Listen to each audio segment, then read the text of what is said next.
Welcome back to the Marching Arts Utah podcast. I'm here today with Director of Bands at Cedar Valley High School, Josh Hurst. Josh, thank you so much for joining me today. Thanks for having me. I'm Joshua Hurst. I am currently the Director of Bands at Cedar Valley High School. I went to high school at American Fork. I got my bachelor's degree at UVU, and then following that, I got my master's at the American Band College. And then over Christmas break, I got a phone call from South Summit asking if I'd be interested in long-term subbing because Brad Flinders had a stroke Christmas Day and they were in need of a band director. And so I was able to go fill in for the rest of the school year at South Summit in Camas, Utah. And then following that, I applied for Maple Mountain and I got the Maple Mountain job and I was there for the last 9 years until it's almost a year now where I applied and got the job here at Cedar Valley. Well, let's get started with your background and your musical upbringing. Tell me how everything started for you. Yeah, so it started, I was looking at elementary band. I would say I had much interest, but my mom was looking to get me put into something. I didn't have a lot of friends growing up, and in junior high I had like 2 really good friends. I felt like I really hung on to 1 or 2 people at a time, and so that was kind of my MO. I think I liked to be social, but it didn't come easy for me. And my mom was looking to get me into something, get me into an activity, try to help me get some more friends, and the elementary band experience popped up where Ann Boyer was running that. And she took me to a petting zoo night where I got to go try all the instruments to see which one that I would be interested in playing. And I remember wanting so badly to play the flute. It spoke to me, really liked how it looked, how it sounded, and I really wanted to play the flute. And my mom told me, you can't play that because that's a girl instrument. And so since you're a boy, you can't play it. And I know she's so totally well-meaning, and obviously, boys can play the flute, and there's some really good male flute players. She's like, well, why? These were the dark ages of society where. Right. And she's like, well, I really want you to play trumpet because we have a trumpet, and it was your grandpa's trumpet. And I was like, I don't like the trumpet, it just didn't speak to me. And so I chose the thing in my mind as a 6th grader. I was like, the next thing that's closest to flute that is a clarinet. So I'm going to pick the clarinet to play. And so that's what I picked, and that's what I've have been playing for years, and absolutely have loved my time playing clarinet. I kind of branched off into bass clarinet and then into the saxophones, and that's been a lot of fun, learning the different woodwind instruments. I played bassoon for a minute in high school, but... Did you finally get to play the flute? When I was teaching beginning woodwinds for Mapleton, I had to finally pick it up and start to kind of play it. It's not very... I think I'm better than I am, and my wife is a flute player, and she quickly tells me that I am not good at the flute. So... So I try, and I was trying to learn it and, play for the kids and everything, and I think I'm better than them for a minute, and then they quickly get better than me. So, but I still haven't put in the time in for it either, but, I really like that I picked clarinet. If I could all go back and do it again, I'd probably pick French horn, to be honest. Okay. Love the sound of the French horn, but... Anyways. Interesting. So, went through that, and then... real quick, do you want to talk about some of your directors and teachers as you moved through the school system? Yeah, so started with Ann Boyer as my elementary school teacher. Love her to death. She is just such an amazing person and really, really inspired me and it fostered my love of music and to keep going into the junior high. And when I was in junior high, I had Jermy Arnold, who is a very... dear mentor of mine that I really appreciate all the feedback that he's given me. And there's actually a time when I went into his office crying, wanting to quit. I think it was in 8th grade, maybe 7th, 8th grade. I wanted to quit because all of my friends that I had made were brass players, trombone and trumpet, and they were making fun of me for playing a girl instrument, clarinet. And and my little insecure self at that time, I was really, struggling with that. And I don't remember what was said specifically, but I really remember that moment vividly of just feeling love and feeling accepted, and he really helped me to feel better. And I think like it's one of my defining moments of my young musical career of, I was probably going to quit if that conversation hadn't happened, and he helped me to keep going. And then it was time to join marching band, and I was on the fence about it. My mom was like, you really need to do an extracurricular, so you need to give me 1 year, and then if you don't like it, you don't have to do it again. And obviously I did it more than 1 year, right? I'm kind of stuck in it for life now. But really, really appreciate my mom and what she pushed me to get out of my comfort zone and pushed me to do and have these experiences that I wouldn't have had otherwise. And it was really, I really love her and appreciate everything that she did to help me get me into music, and then for my dad and her to help, continue to foster creating those experiences and paying for the activity and paying for some cool experiences that I had throughout this journey. And then I went up to high school and had John Miller as my band director, and we all just, have nothing but good things to say about Mr. Miller and just the impact, and he really fostered an amazing experience for young people. And it is something that, whether I am a band director or not, it was something, an experience and life lessons that I have learned that'll stick with me for forever. And through that experience, I think one of my core teachers as well was Heather Christensen.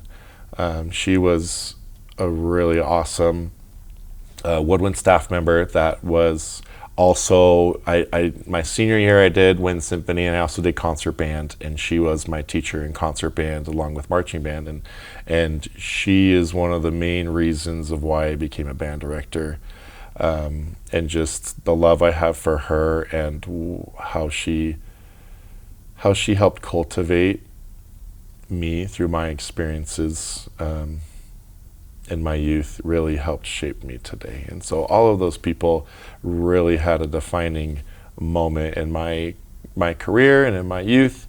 And later on in my life, I went to go student teach at Westlake, where Brek Mangelson, who's now at Farmington, he was at Westlake at the time, and learned so much from him and had a really great student teaching experience where I actually got to work with alongside Cambry, who is now my wife.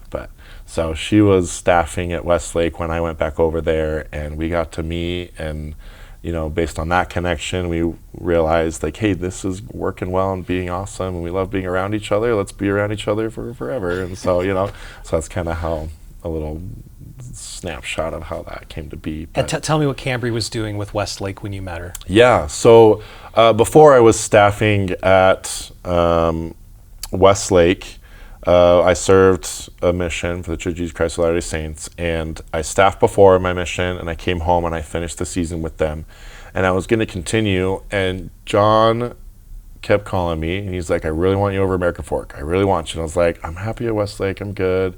I want to stay here.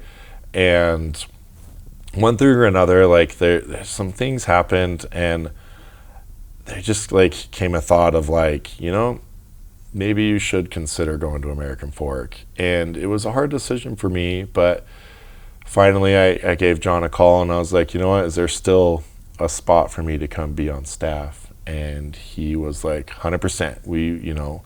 I have somebody else that we were looking into, but like, you're my guy. So I was like, okay. And so then I, went over and staffed at American Fork, and through that, Cambry graduated from American Fork, and she took my staffing job at Westlake. So that was the first time we crossed paths. Okay.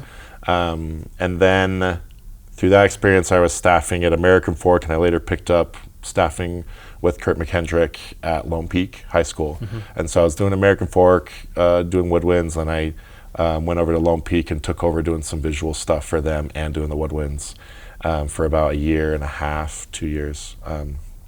With Lone Peak, 3 years with American Fork.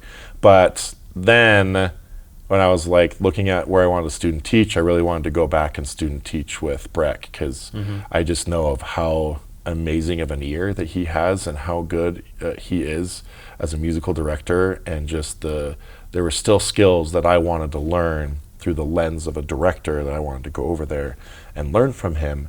And so able to work that out through UVU, and I was able to go student teach with him, and then that's when I was there and got to work with Cambry and got to continue working with Brek, and got to, learned a lot that year. So you were sort of in demand around that time. How did it feel to have your high school director want you on his staff so bad? Yeah, it felt, it felt really good, because it's like, was a dream to go staff for where I was at, because I loved my experience at American Fork, and I wanted to be able to help cultivate and create that experience for others, and to go, be back with some of the staff members that were there, like Michelle Flukiger. Love her, and loved my experience there when I got to know her a little bit when she was on staff, and then to be able to go, like, I want to go work with them and like be part of the team, and it'd be so fun.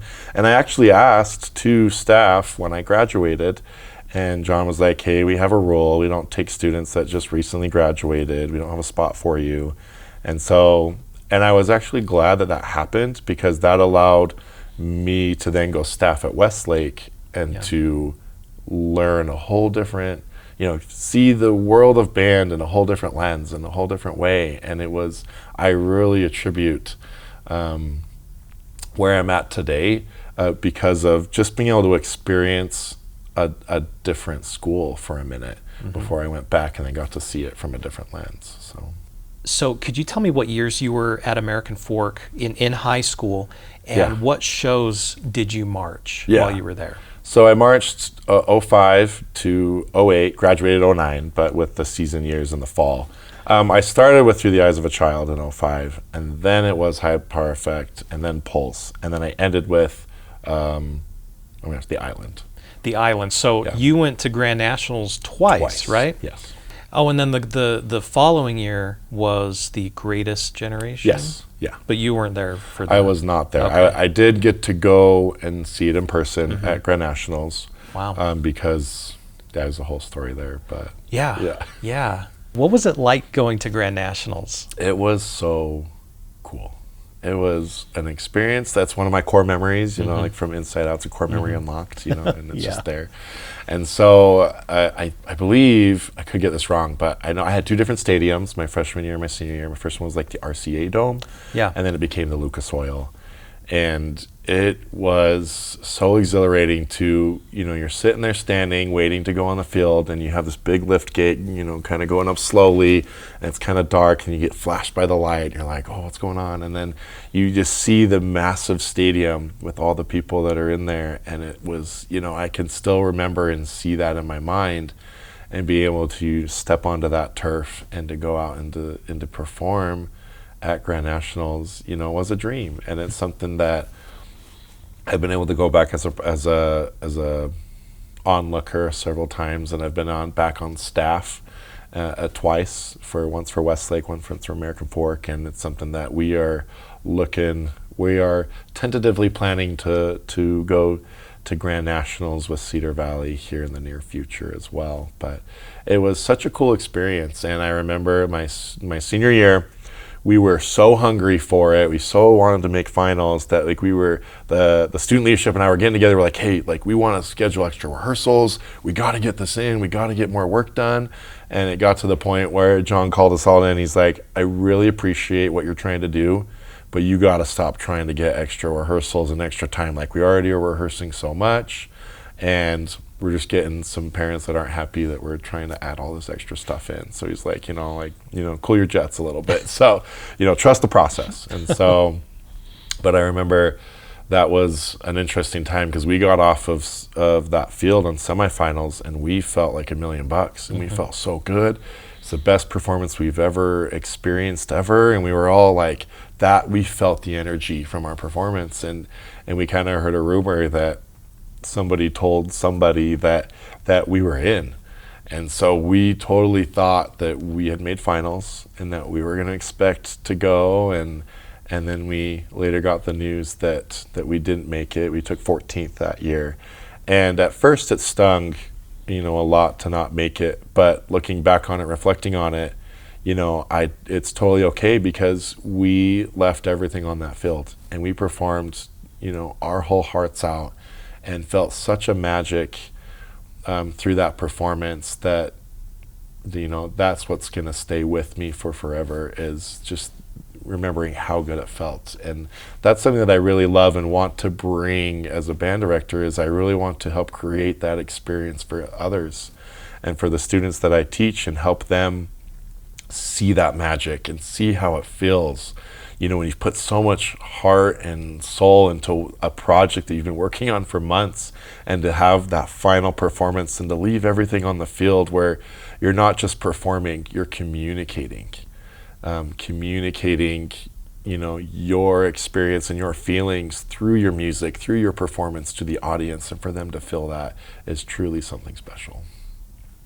I spoke with John a bit about, as he came to American Fork, he felt this need to find out how marching band worked in the greater world. Yeah.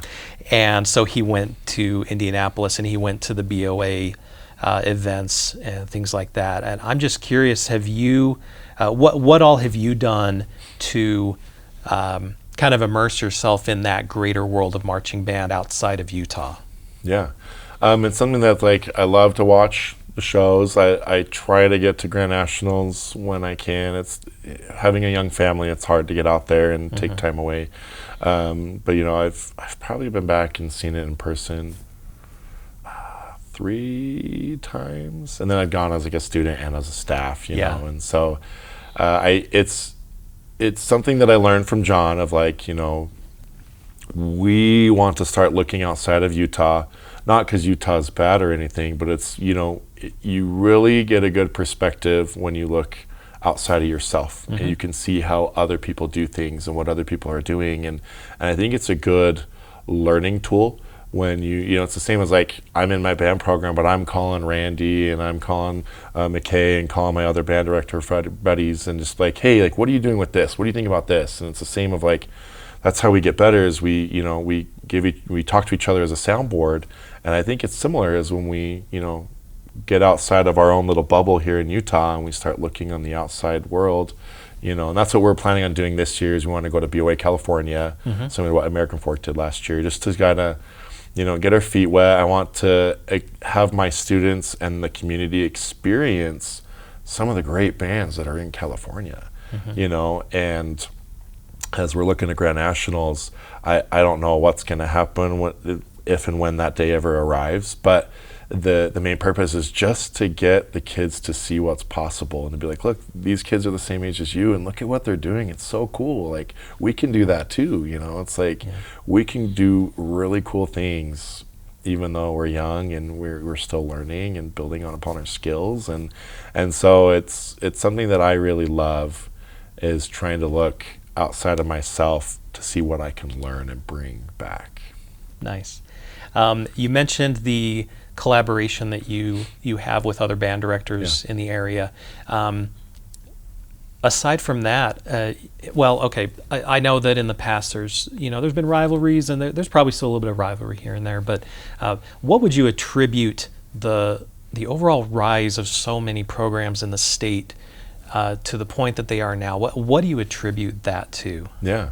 I personally, and I'm probably biased, but I really attribute to the vision that John Miller had, and just the, trying his best to make it the best program that he could, and just that rise of excellence. And as American Fork has, been on top for a long time, and as they are morphing and changing, and as the younger generations are starting to look at, what can we do, what can we change to improve? And I think we're looking at those examples, and we start to look outside of Utah and looking at, Grand Nationals and DCI, and looking at, what is the level of performance that's happening and what's possible. And I think a lot, at least of the directors of my generation, were hungry. And again, we're hungry to, improve and to get better, and hungry to get to the next level, and like trying to figure out what can I do, what can I change so that I can be a better band director for my students, and creating, number one, making sure it's a positive experience, but number two, can we build excellence through that? And it's really cool to see, like, sometimes there's tiffs here and there between band directors, but widely, I would say in Utah, I feel like people are very collaborative and very willing to share what's going well for them, what's working for them.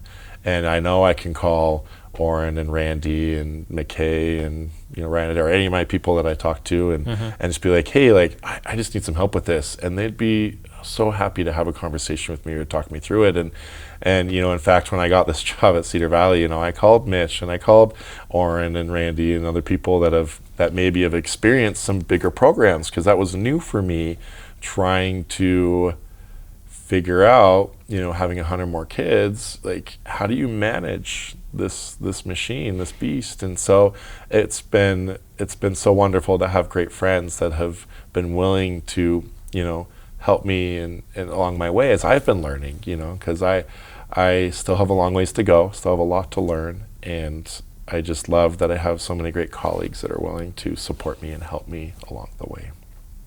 As more and more programs in Utah get better and better, there becomes a lot more parity. You see a lot more bands in the conversation in these competitions to become the best in the state, and what are your thoughts on that? Do you think that improves the overall activity in Utah?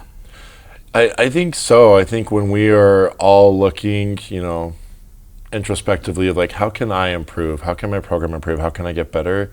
And then as we are looking, as the programs are getting better and we're improving and we're starting to look at, going to more of these out-of-state competitions. I think Westlake went to the BOA Arizona recently, and then I know that this year for Grand Nationals, it's Green Canyon and Westlake and American Fork, and then I know that like some other bands have talked about going to Grand Nationals, and again, we're one of those that is kind of thinking about it. I think it's a really cool thing to see the level of what we are all achieving rise, and it's like we're all kind of starting to rise together and kind of work towards something higher. And I would like to view it as not, because like it'd be cool to be state champions, whatever, but really it's not about that for me. It's not about like being the best. It's about how can I just continue to improve myself and become a better band director? How can I help my students become better students and better leaders? And how can we create a positive experience? And through my experience, through my musical journey of just, striving for excellence and achieving excellence, I really love the process. I love the process of not being good at something and working so hard and being able to have it become easy or perform at a really high level. That's the joy I find in it, and to be able to get to do that every year. We have a new group of students and a new challenge of like, okay, let's see what we can do this year. Here's where we're starting, and where can we get to? How good can we be? How can we come up and achieve our best selves? And that's the joy in this for me. And it's been cool because it's always been a dream of mine of like, I just want to make finals at BOA St. George. Yeah. And then it's like, one day to go to Grand Nationals would be so cool, just to like go and experience it and to be like, I had a band and I was able to, give that opportunity to students, and to be able to like together, we work together to create a really cool product and a really cool performance to be able to showcase and to have these cool experiences. Like for me, that's the joy of it. And I really love, as our programs are getting better, we're pushing each other. We're working at looking at raising the level of band and music, and hopefully through that we can reach more students and help change more lives through this really cool activity that we call marching band and just being able to cultivate positive energy and positive feelings and a positive experience.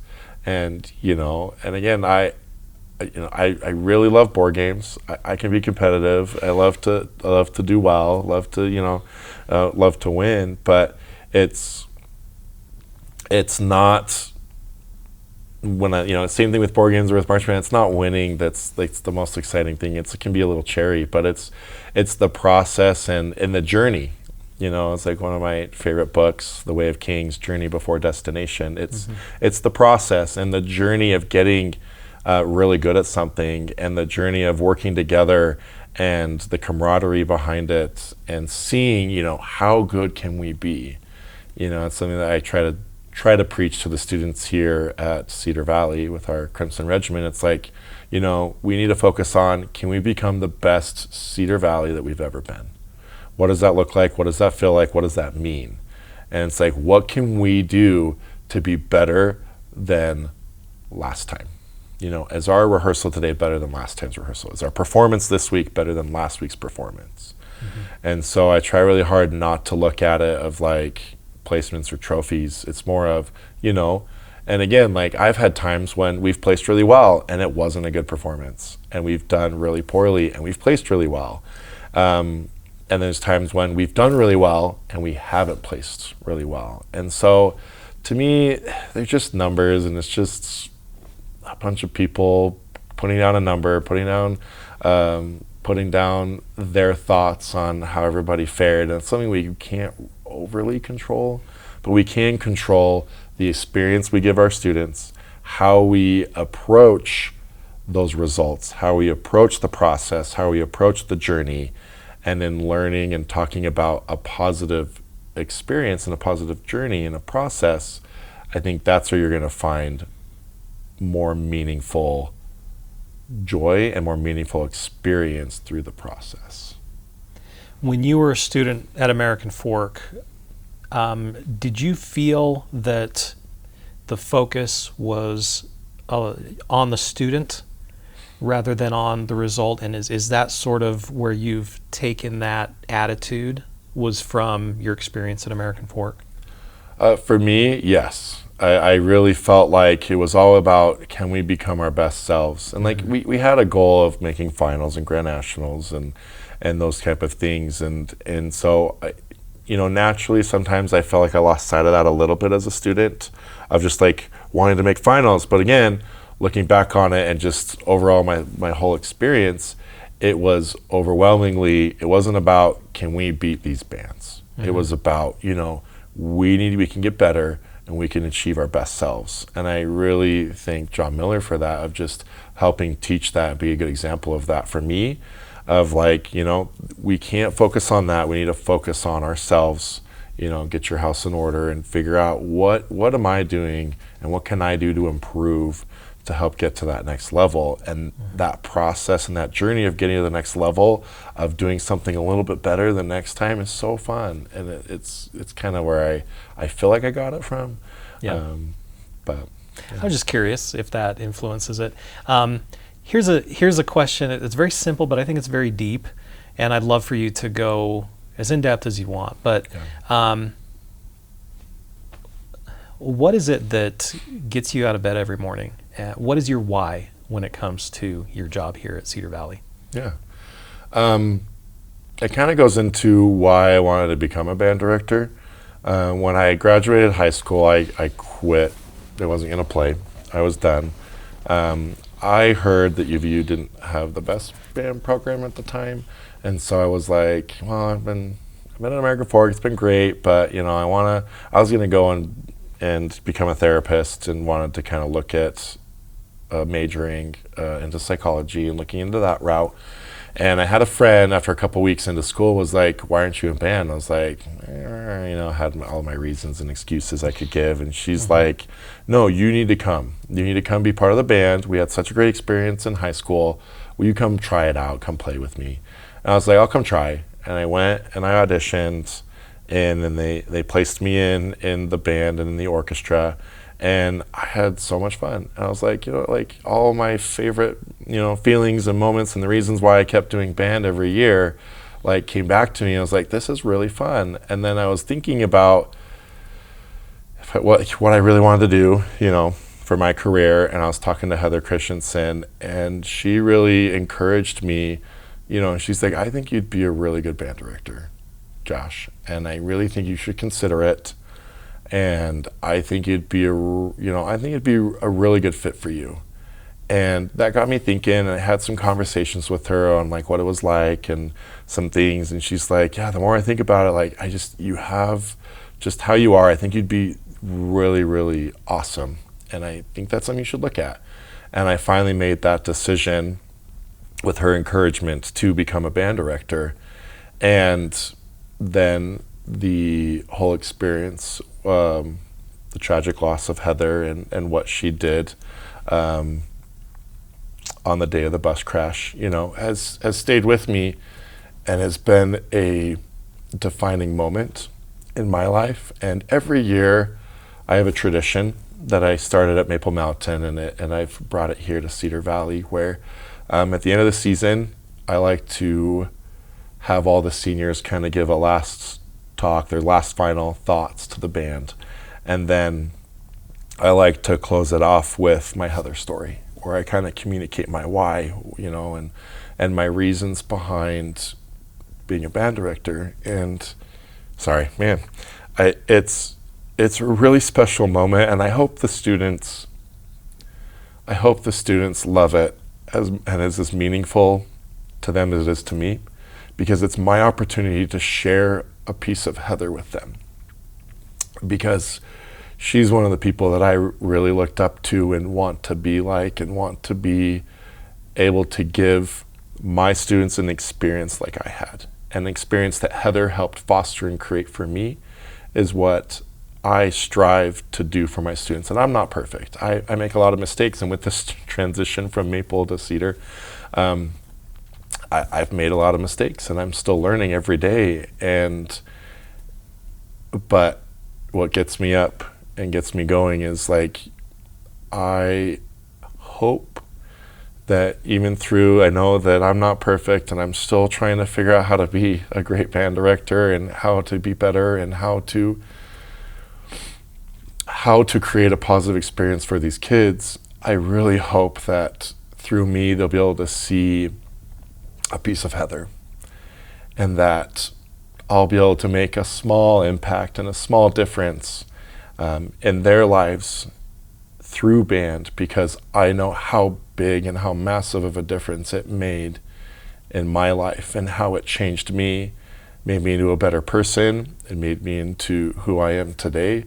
Band is a huge part of my life, and has helped been, a beacon of light when I've gone through some really hard times.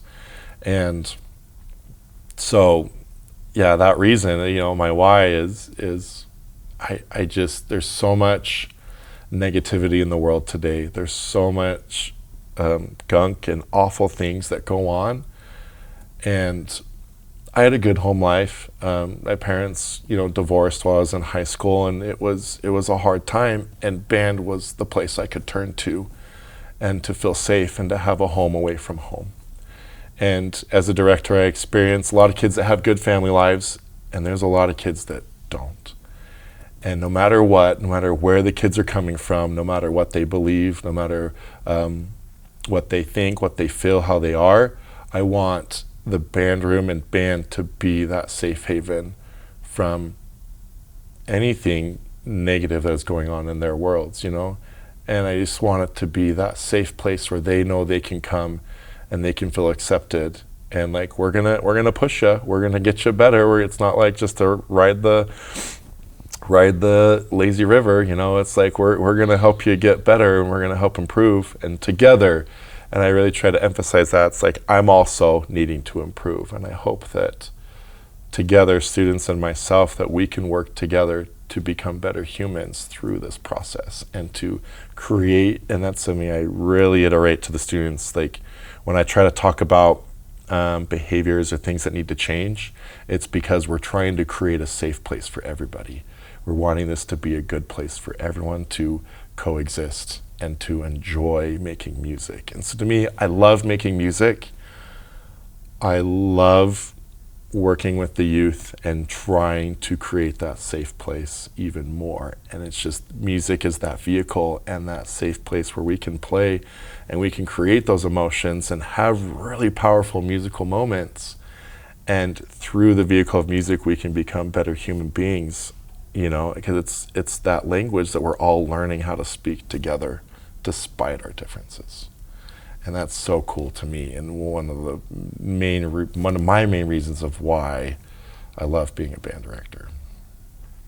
How have you been able to best communicate what you want for them inside of you through your student leaders to kind of spread that messaging? Yeah. It's something I'm still learning. I'm still trying to get better at. I try to really be my authentic self every time, and I try to show up for the students when I'm in front of them. Despite if I'm having a bad day, I try to be like, hey guys, if I come across wrong, I'm just having a bad day. But I know it's important to be here, and I love being here with you. Just if I'm, if something's feeling off or anything, just try to be authentic and communicate. I really am striving to communicate with them and try to give them, I want to hear what their thoughts are. And so I try to run our leadership meetings, and whenever we're having these conversations, I try to say, here's an issue or here's a situation, let's talk about it. And I want to hear everybody's point of views. I'm going to share my point of view. Let's hear why we should do this. Why shouldn't we do this? And let's talk about it. And let's discuss the framework of it. And then let's come to a consensus and say, hey, here's how we're going to approach this situation. Or here's how we're going to adjust and change. And here's why. Mm-hmm. And so I think explaining, communicating the why is really important, of why we're making changes or why we're doing things different. But based on my why, and I'm excited because I have a student that's really gung-ho this year about, really getting in depth about our whys, because everybody has a different why. Mm-hmm. And so for band camp, we're going to have some culture time where we talk about culture, talk about what we're looking for, and we're going to have a why day where we're going to discuss and talk about our why and what does, why are you here? What does band bring for you? And I think as we get into smaller groups and really discuss that and just talking about it and seeing people's different reasons of why we're here, I think that can be really, really powerful. And some people have great reasons. Some people it might be, my mom's making me be here. And I'm hoping that we can change that reason to be that they want to be here, and they love the family. And that's something that really respects Mitch for his culture motto of those who can achieve must achieve, and that's so important for this program. And for me, it was kind of like, I don't really get it at first, and I've really come to understand what that means interacting with the students here. But also I want to bring with that my motto of one band, one sound, one family, and really becoming one. And can we, those who can achieve must achieve. If everybody does their individual part, it's for the greater good of becoming one. And together, we can each have our own strengths to bring to the table. And so I try to bring that with my student leadership of we all have different strengths. And, how can we each lift where we stand? How can we use that to benefit the greater whole? And really, my big thing for this year that I'm trying to talk to and really bring to fruition is, our purpose of life as a leader is to make everybody else's experience better. And if we go away from focusing on ourselves and we focus on what can I do to make, Johnny or Debbie or whoever, how can I help make them have a great experience through band? In that journey, we are going to find that it makes it better for us. And that's something that I've really seen by myself. The more I serve, the more I try to give to others and make it good. And the more that they're having fun, the more I'm having fun. It's kind of like the Santa Claus principle, right? When you get to see the magic of Christmas and Santa for my young kids, that brings such a joy to my heart. And it's we've talked a little bit about that. We got to be Santa for our freshmen and our sophomores and our juniors and our non-leadership folks, so that we can, together we can make this a really cool place to do band and to be a family, a band family. I love that Santa Claus analogy. You do sort of with marching band have to, there's a little bit of an illusion that has to exist, especially for the first years. You knew my brother Ben, right? Yeah. I think I was a staff member when he was okay, yeah. So when was he? he started in 2013 and he graduated in 2017, so it was in there. Or 16 maybe. Well, he didn't want to do marching band his freshman year. Yeah. And Tom was a drum major. And all of the siblings had been in marching band at another school. Yeah. And we sat down and had an intervention with him, the whole family. And he's really stubborn. Yeah. And especially when he was young, he was like, I don't want to do it. I'm not going to do it. And we sat there and told him, like, you're going to do it. Right. And he did it, and he stayed, and he loved it. Oh, good. And, it's, so you kind of, once they're there, once you get them in there, it all seems to usually work out, and they love it, But anyway. Okay, this has all been wonderful stuff. I hate to even move on from it, but I'd love to talk about your time at Maple Mountain. You were there for 9 years of your career. And you talked earlier about your joy of bringing a band from a place that's never been, maybe from not being great to being really, really great. And that's essentially what you got to do at Maple Mountain. So I'd love for you to talk about that experience. Yeah. It was it's been interesting to reflect back on it, and especially with this change. My wife and I have taken a lot of time just looking back and reflecting and just viewing our time at Maple Mountain and how much we absolutely loved it. When we started, it was my first, my program, because, I was at South Summit. It wasn't my program. I was just filling in and stepping in. And part of me was like, I could stay here and do this forever, because I didn't feel very much pressure being up there. I was like, I'm kind of in the middle of nowhere, it feels like. And it's a more rural school, and I loved how it felt up there. And they even talked to me, and they're like, if you want a job, we'll create a job for you up here. And I thought about it, and I was like, I kind of love that rural feeling, and just the there's something different about it. And I had a really good time with those kids at South Summit and that community. And I said, I could be here and teach here forever and be happy. But part of me was like, but I know that for me to achieve my personal goals that I've always thought about, and for me to improve and to become my best self, not that anyone can't at a rural, but for me, where I was in my place of life at that time, and my aspirations, I was kind of like, I don't know if this is the right place for me to achieve what I'm hoping to achieve. And so that's when I was kind of just wanting to get any job I could get. And so I applied for Maple Mountain. Was my first job I applied for, and I got it the very first time. And it's funny because after that interview process, Corey Mendenhall, who's a very amazing person and human, and he was the choir teacher at the time, and my principal, or my going to be principal, they pulled me aside after my interview, or my live interview, when I was conducting and working with the band, and they're like, have you got any job offers yet? I was like, no. They're like, can you please wait before you say yes to anybody, and just wait to hear back from us? And I was like, I don't know what that means. I think it's good, I think that's a good sign. And being told hey, we want you to take the job was really exciting for my wife and I at the time.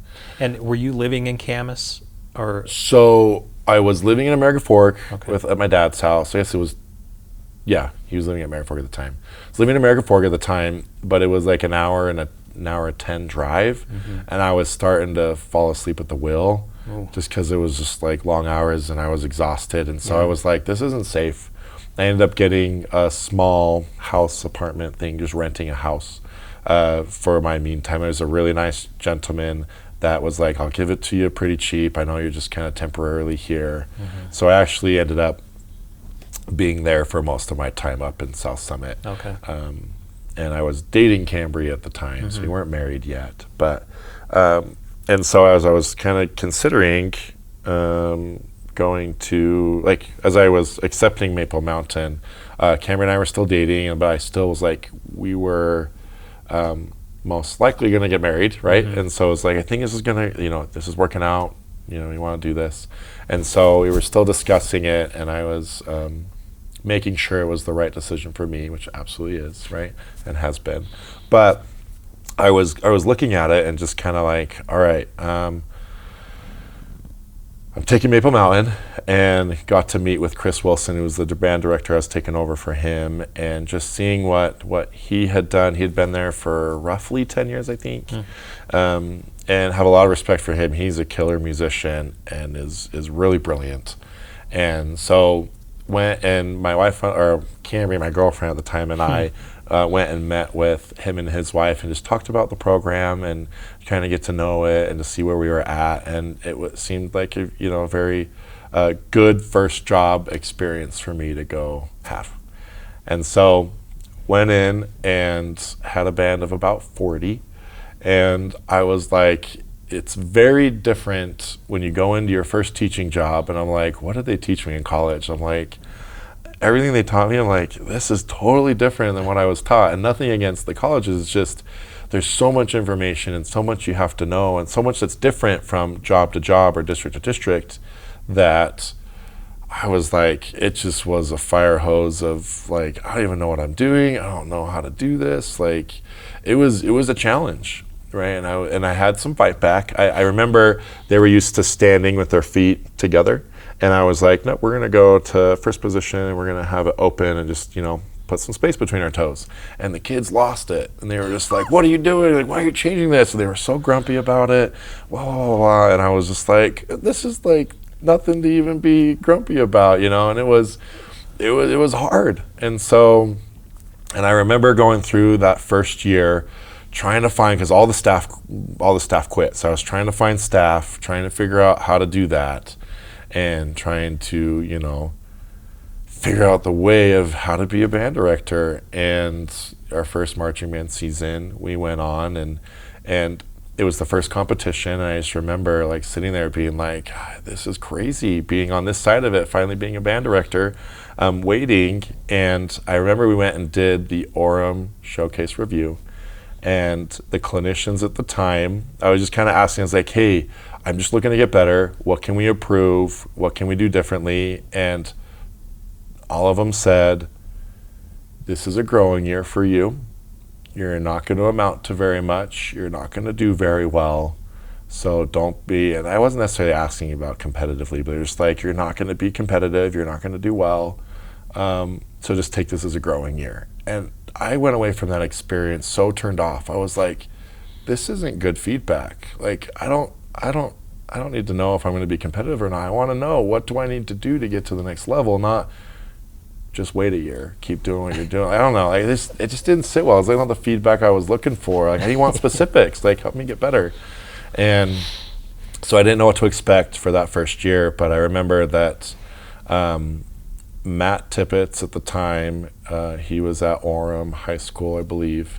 And then Brian Parker, who was at Lehigh, they both were very nice, very genuine. It was like, hey, Josh, how's it going? Like, how's your first time gig? And then maybe my memory's a little foggy. I remember them turn their backs on me, not negatively, but just like they went to converse, like, hey, which one of us is going to take it? Who knows what's going to happen this year? And then we were hearing the announcements, and they announced Maple Mountain as second place by a 10th of a point. And like, the kids lost it.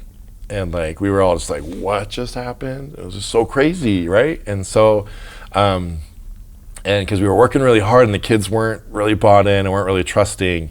And then because of that moment, the kids started to trust a little bit more. They're like, oh, well, this is crazy. Like that felt good, like, wow. let's keep working and seeing what happens. And we just kept working, plugging away. And we worked really, really hard, and it got to the end, and it didn't matter what the results were going to be, because I know that we had come a long ways and we worked really hard, and we had produced the best product we could with where all of our skills, my skills included, were at. Mm-hmm. And it just so happened that first year it was by the competitive results were by band size, and we were in 2A, barely, by like 2 kids. And so it was really crazy, because after that moment, we went into state not knowing what was going to happen, because it kept going back and forth, and it was just all over the place. And then we went in and we ended up winning state, I think by a 10th of a point. And it was such a crazy experience to like win state your first year. And looking back on it, I used that being like, for the years going forward, is like we talked about the 10th of a point rule, like what if we didn't work as hard in today's rehearsal? You know, it could mean all the difference of achieving our best and achieving our best selves. And so I know that some of those kids were like using it as like trophies. I was like, no, we're not talking about that. We're talking about how can we become our best selves and motivating ourselves to get better even when we don't want to, or when we're feeling tired or don't want to be there that day, right? Yeah. It's all about, you know, how can we just get a little bit better each time to achieve our best selves. And so started there. It was a really cool experience, being able to have my first program and to go through that and to experience that, and like this was cool. And like thinking about BOA, I'm like, it's a dream to go to BOA St. George, and I know we're not ready yet, and I'm not ready yet, so I have so much to learn. But like, it would be a dream to aspire just to make finals, just for fun, you know, and to experience that and have the students experience that. And so, in the spring, McKay Osborne, I guess, McKay Osborne got the job. And I know that I was really nervous because I really wanted a good collaboration going on, since that was one of the people I was going to feed into me. And I remember asking, like, hey, can I call the principal at the junior high, Mapleton Junior? Can I like just, I know I can't pick who the band director is going to be, but I just want to give my 2 cents. And luckily the principal obliged and was like, yeah, like let's set up a phone call. Let's talk about what your vision is. And I talked about, I was like, I really would love to have a team teaching scenario to some degree. I would love, like, I'm a woodwind guy. It would be really awesome if we could get a brass guy, or a brass, you know, girl guy, anybody. We could get a brass person at the junior high, because my skills are woodwinds. I need somebody who's brass, and that will help, you know, our students to get better and to have better education, because, you know, we have our different specialties or different emphasis. Yeah. And so he called and he's like, hey, here are my people. Who would you pick if it was up to you? You know, it's not, he reminded me, I was like, yeah, I know it's not my choice. Yeah. But who would you pick? And I was like, McKay Osborne is our guy. Hands down, he would be amazing. And I went to high school with McKay. I marched with him in high school. And so I knew we were cut from the same cloth. I knew we had a similar, I called him and talked to him a little bit about it and knew that we had a similar teaching philosophy. And I, you know, called Nate Siemens, because I know he was a student teacher with me. I was like, hey, Nate, tell me about McKay. What do you see him as a teacher? And he's like, yeah, he'd be great. So I was like, that's a no-brainer. And luckily, fortunately, he was hired, because he really has come to become one of my best friends and colleagues. And then from there, we just went to work. We put our heads down and we had a vision, and we're like, these are the things that we want, and we really worked together back and forth on how can we create, I guess, what are our goals, and how can we create those things and make them come to reality. And so we worked really hard and spent a lot of time building up Maple Mountain, and that next year we saw 60 kids in the marching band, and we saw more growth, and talked about recruiting and like, okay, what do we need to do, and talked about with some other programs, looked at what they did for recruiting into their junior highs, and, you know, stole some of those ideas and used those to really try to push band in the community, because I would consider it a very sports driven community, and band, I feel like bands in Nebo a long while ago were really big and really good, and looked the community looked highly upon them. And I think before my time coming there, for one reason or another, the school split, band enrollment went down. The bands have been pretty small, and so it was interesting, because I was told by some, like, you'll never be able to grow a band program out there. Because it's Nebo, it's difficult, it's hard, they're not as supportive as Alpine or this or that, and so I was like, you know, I don't know that for sure until I try. Right. And so, you know, loved having McKay as a partner in crime, and we started this idea where it's like, okay, we know in a couple of years we're going to be going to a middle school, junior high, high school system. We see it coming. And I was like, we need to figure out what we can do to get a percussion director here. That way we have woodwind, we have brass, we have percussion. And I put together this proposal, and I had this idea, and I was like, McKay, help me with this. I need your help. So together we had lots of revisions, lots of edits to this proposal we were going to submit to the district. And then I went to my principal, Shea Bradshaw, who is beyond the most phenomenal principal He was so supportive of the arts, so supportive of me, and he saw my vision, saw what was happening, saw what I was doing, and he respected and appreciated the work I was doing. And I really felt that from him, and I really appreciated that he saw the vision, and he wanted to support me. He wanted to help me become better, and to help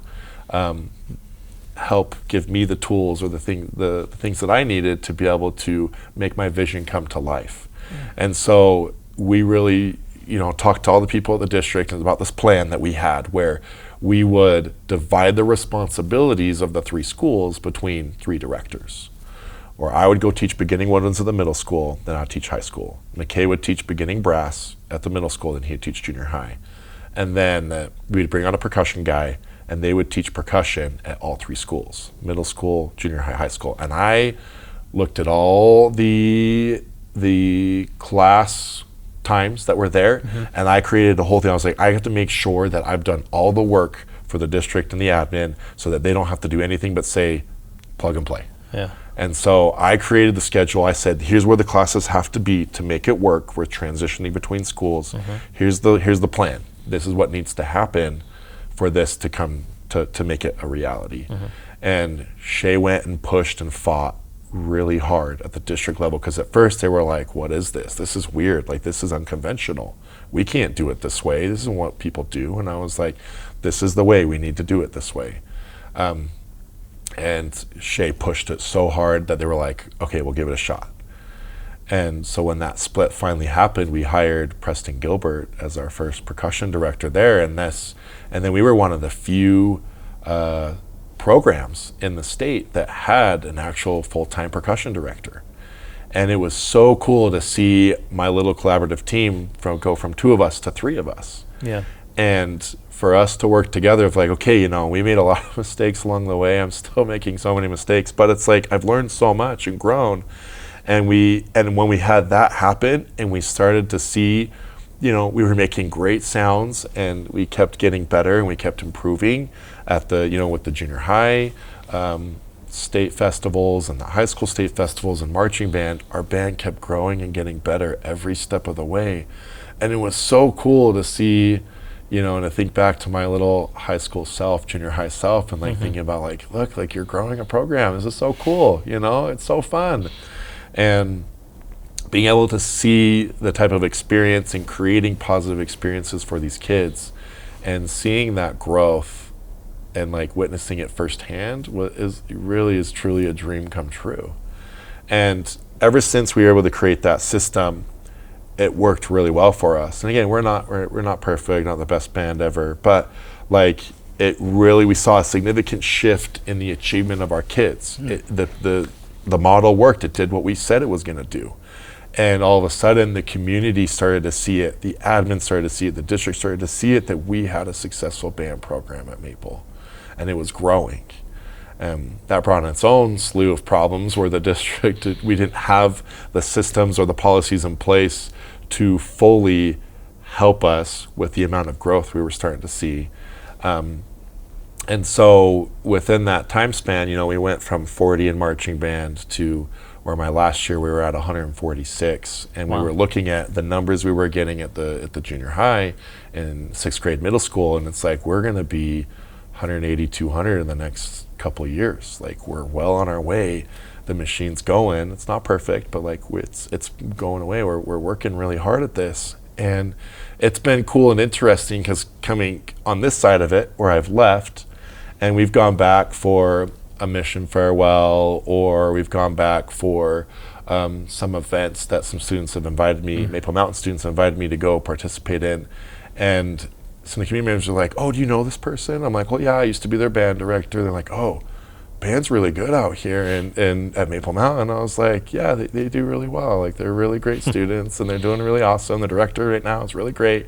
And it's been cool to see it from a little bit of an outside perspective, to really understand, the community feels and they know that the band program is a really awesome band program. And it's cool to feel like, when I first got there, it wasn't that way. Right. And not only did we grow a program together, we really grew a community to acknowledge that, like, you know, band exists, you know, and band's really cool and it's doing a really great job out here. And it was really cool and fun to see. And you know, through that, had a lot of my first, you know, had my first kids and got married. Well, you know, that first year, I also got married at Maple Mountain with Cambry. And so, you know, experienced so much of my life was at Maple Mountain, and up to the point where we started finally deciding, like, we want to kind of look at going to BOA St. George and seeing how we do. We think we're ready. We think it's time.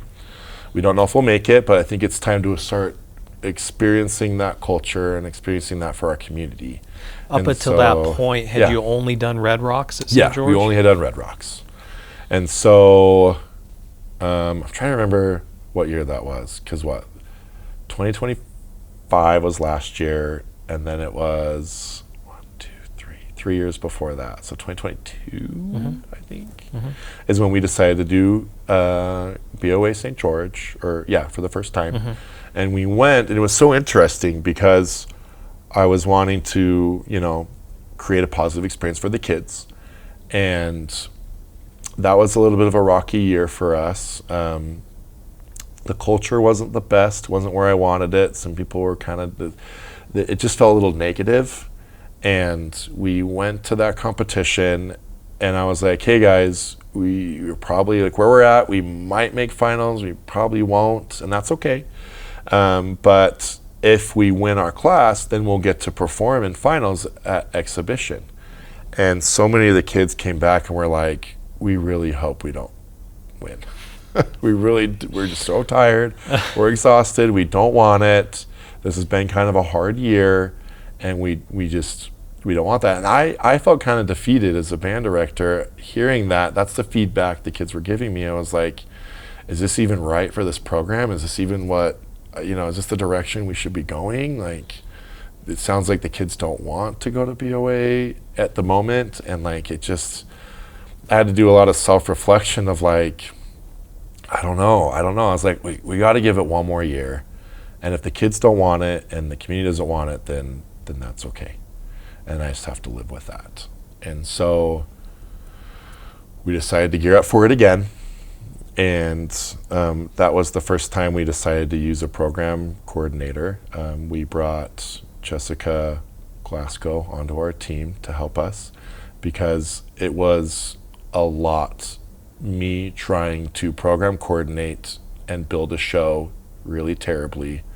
It just wasn't working, right? And like, it like, the shows were fine, we were doing good things, but I just wasn't capable or able to do a great job at it, because it just was so difficult with all the other demands that I had. And so bringing Jessica on to the team really transformed what we could do, because she really helped us create a good package that then the staff and I could then teach and we could work on as students.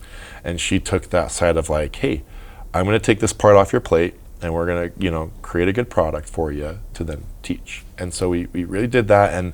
And also, I was not happy with the culture from the year prior, and I was like, everything I did was about culture that next year. And my student leadership interviews, I said, there was a lot of negativity, and I'm going to have none of it this year. So if you're going to be a student leader, here's what needs to happen. Can you get on board? Will you work with me to make this a great year?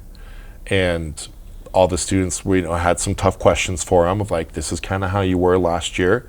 There was a lot of talking on the field, a lot of, you know, people just weren't doing what you're supposed to be doing.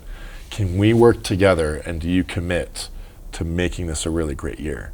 And that was a defining moment where the kids were like, you know, last year wasn't as good as we wanted to be, and partly was because we didn't put in the work or didn't act how we should to make it the best that we could.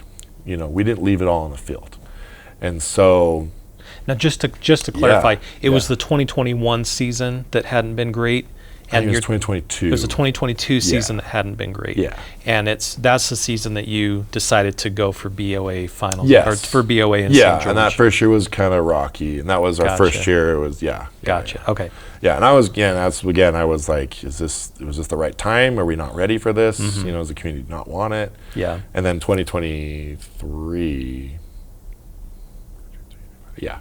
2023 was when I was like, we'll give it one more go and we'll see what happens. But I was like, I'm going to change the culture. You know, we got to change this. We got to figure it out because it's not working. Yeah. And so, you know, it was a little bit kind of a rocky year for me. You know, as a band, you have some good years and some bad years. And that was kind of a personal, kind of a rocky year, just all around. And we all felt it.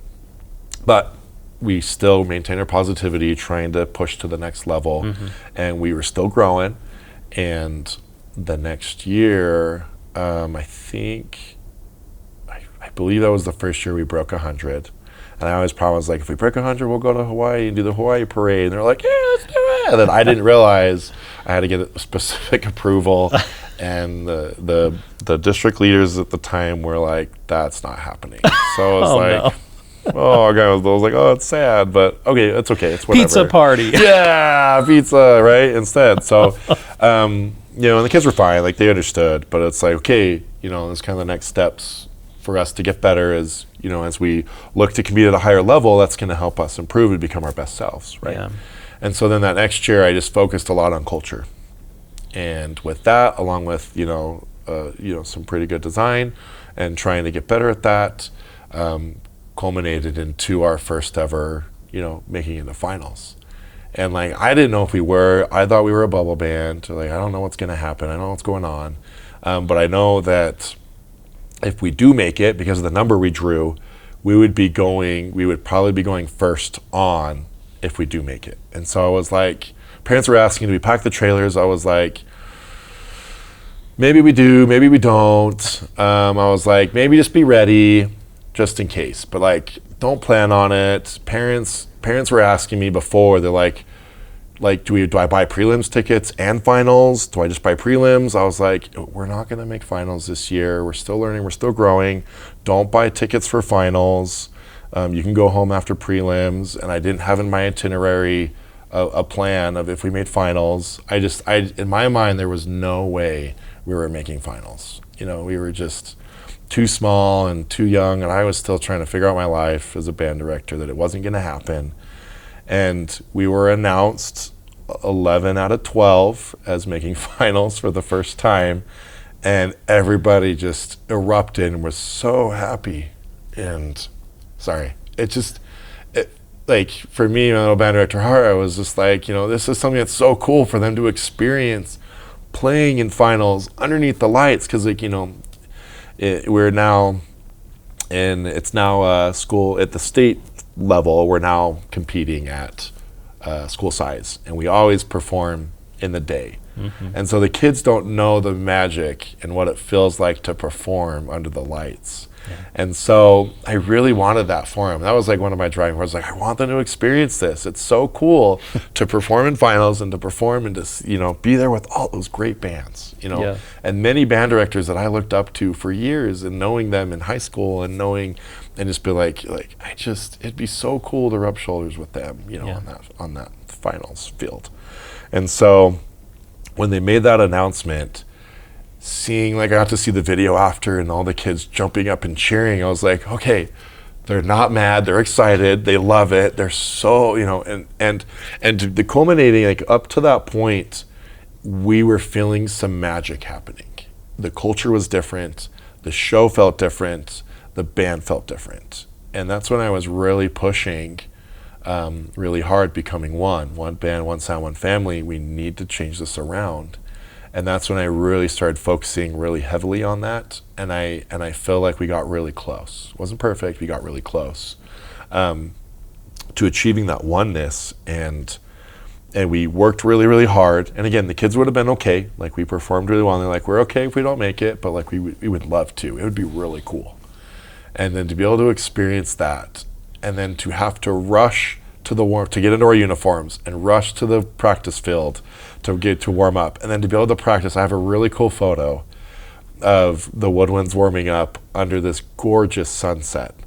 And like, I just remember just being in tears of like, this is so cool. And like, the kids were in tears, and I was trying to be like, hey, it's okay to be emotional, but we gotta control it. Like, we gotta make sure we're still performing our best. Like, it still matters. Like, yeah, we've made it, but it still matters that we are performing the best of our abilities and putting on a good show. And so it was so cool and so hard to describe how we all felt of being able to have a goal, work for years on it, and to finally achieve that it just created an indescribable feeling to finally to be able to be like, you know, we made it. Like, our band made finals, and you know, and we went out and performed our hearts out, and then the bus drivers were like, what time is it? And it was after midnight, right? Because after retreat and all those things, and like, our small little band was out there and looking at how big all these other bands are in finals, and they got to go and watch the other bands perform, and we're like, holy cow, this is so cool. And so I think that really sparked that magic. But then it was like, parents were okay. They were just excited we made finals. They weren't upset. And I was like, I didn't know. I'm sorry. I really didn't think we were going to make finals. But then the bus driver, we got in trouble with the charter company we were using, because it was after midnight, and like, anyways, we broke some of the rules. I just didn't know, and then we had to like drive straight home after that. Oh man. So we made finals. Again, it was a really dumb rookie band director mistake. I didn't know, and I've learned my lesson, right? And so, but to have to like, you know, get everything off and get everything pucked away and trying to get out of there, and the bus drivers were not happy.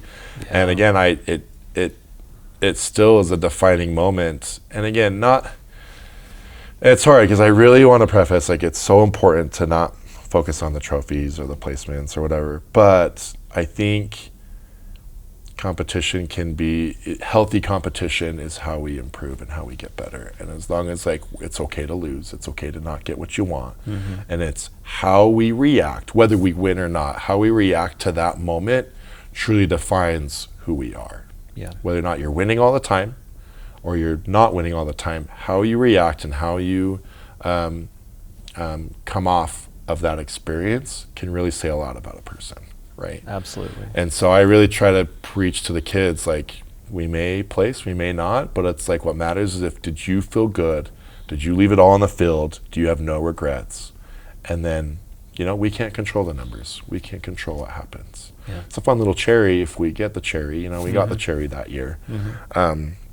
So that was kind of our first moment making finals, which was, again, really awesome. And then the next year, 2024, was the time when, again, we were like, hey, we did it once, let's see if we can do it again. Was it a fluke? I don't know. Like, and that was just our biggest building on the success. Just building it and feeling it, and like, you know, trying to like, okay, what's next? Can we just do it again? Can we just make finals again?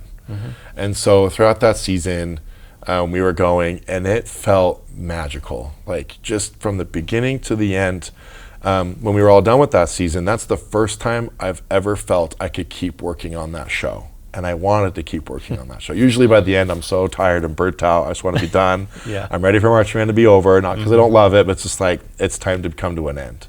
But this year, A Hat Full of Dreams just felt so magical, and like every step of the way, we still had our struggles, we still had our trials and like our things we had to work through, but everybody, like, because of that culture that I really pushed the year prior, we kept pushing that, and like, one band, one sound, one family. What are we doing to help the group and help the team?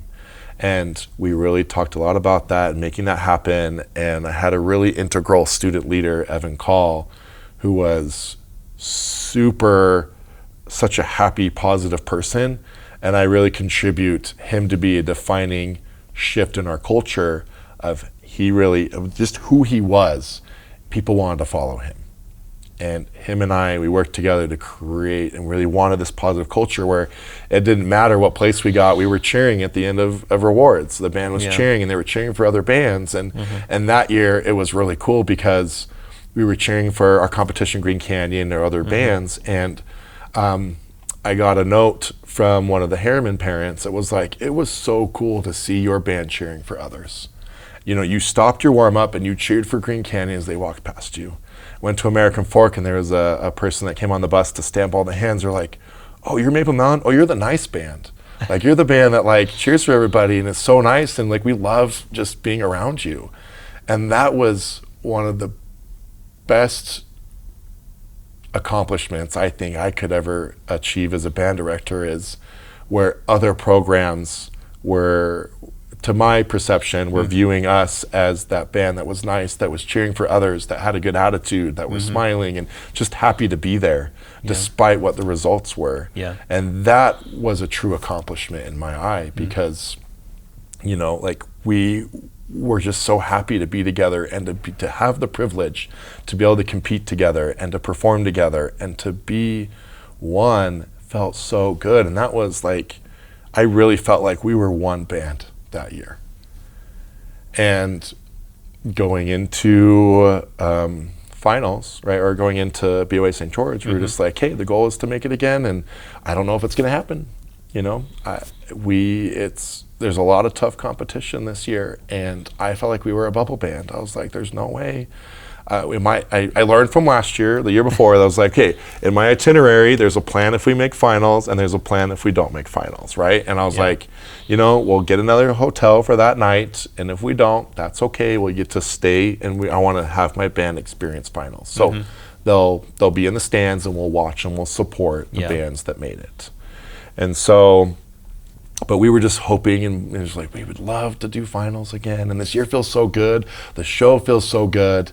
And after we got off the field in prelims, I just saw some tears in students' eyes, because, and it was a cold morning. We kind of had an earlier time slot, and it was really freezing. But the kids, and seeing the magic in their eyes, and several kids came up to me afterwards. They're like, Hurst, we want to make finals, but it's okay if we don't, because that felt so good to perform at that level. And to do what we did felt, was one of the best experiences of my life. And I was like, this feels really good to be a band director at this time, because they're getting it. They're catching the vision. They're understanding. It didn't matter what happened, because we were just loving performing and loving being together. And that felt so good.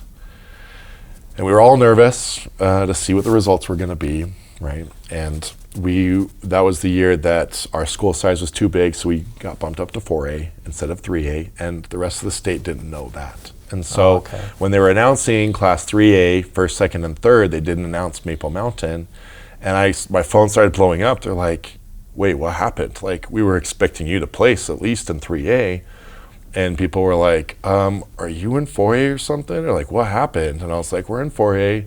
And then they get to 4A, and they're like, some of the kids were like, Hurst, are we in 4A? I was like, we're in 4A, but like, stay seated. Like, we're not going to place, like, these are all my really awesome band director friends that do such a great job and are so amazing. Like, not that my kids aren't, but I was like, we're still young. I'm still learning, still trying to figure out my life. And I was like, you just don't even, just sit down. We're fine. Now, these aren't the announcements for who's in finals. These are the placement announcements. Placements. Yes, this is placements, class placements. Okay. So 3A, and then we went to 4A, and they announced third place, Buchanan from California, and people are freaking out. And I'm just sitting there. I was half tuned out. I was interested, because I was like, okay, which one of my friends is gonna, place? American Fork will probably be first, and then it's like, who's gonna get second now that Buchanan's third? And I was like, I was kind of half listening, so I was like, I care, like, I want to support my friends, and then they announced, like, Maple Mountain, second place in 4A. Wow. And it was a really cool experience to, like, go from a band that didn't place, didn't want to be there, to a band that made finals, was super excited to be there, to a band that, they were okay not making it, and we were expecting not to all of a sudden we took second place in prelims. Wow. It was everything, like, phone blowing up, like, what the crap, like, what's going on? Like, who's Maple Mountain? I'm like, I don't know, who's Maple Mountain? I don't know. And so it was so cool. And then I just remember going into the director's meeting the year prior and that year and seeing the camaraderie of all the Utah directors kind of turn to me and congratulating me and welcoming me and just being like, dude, that was awesome. Like, you're here. Like, this is so cool to have you in here with us. And I was very intimidated because it was like, these are all directors I look up to. This is crazy. Like, how am I here right now? And then I think it was Jessica. She messaged me. She's like, you realize you're in top 6, right?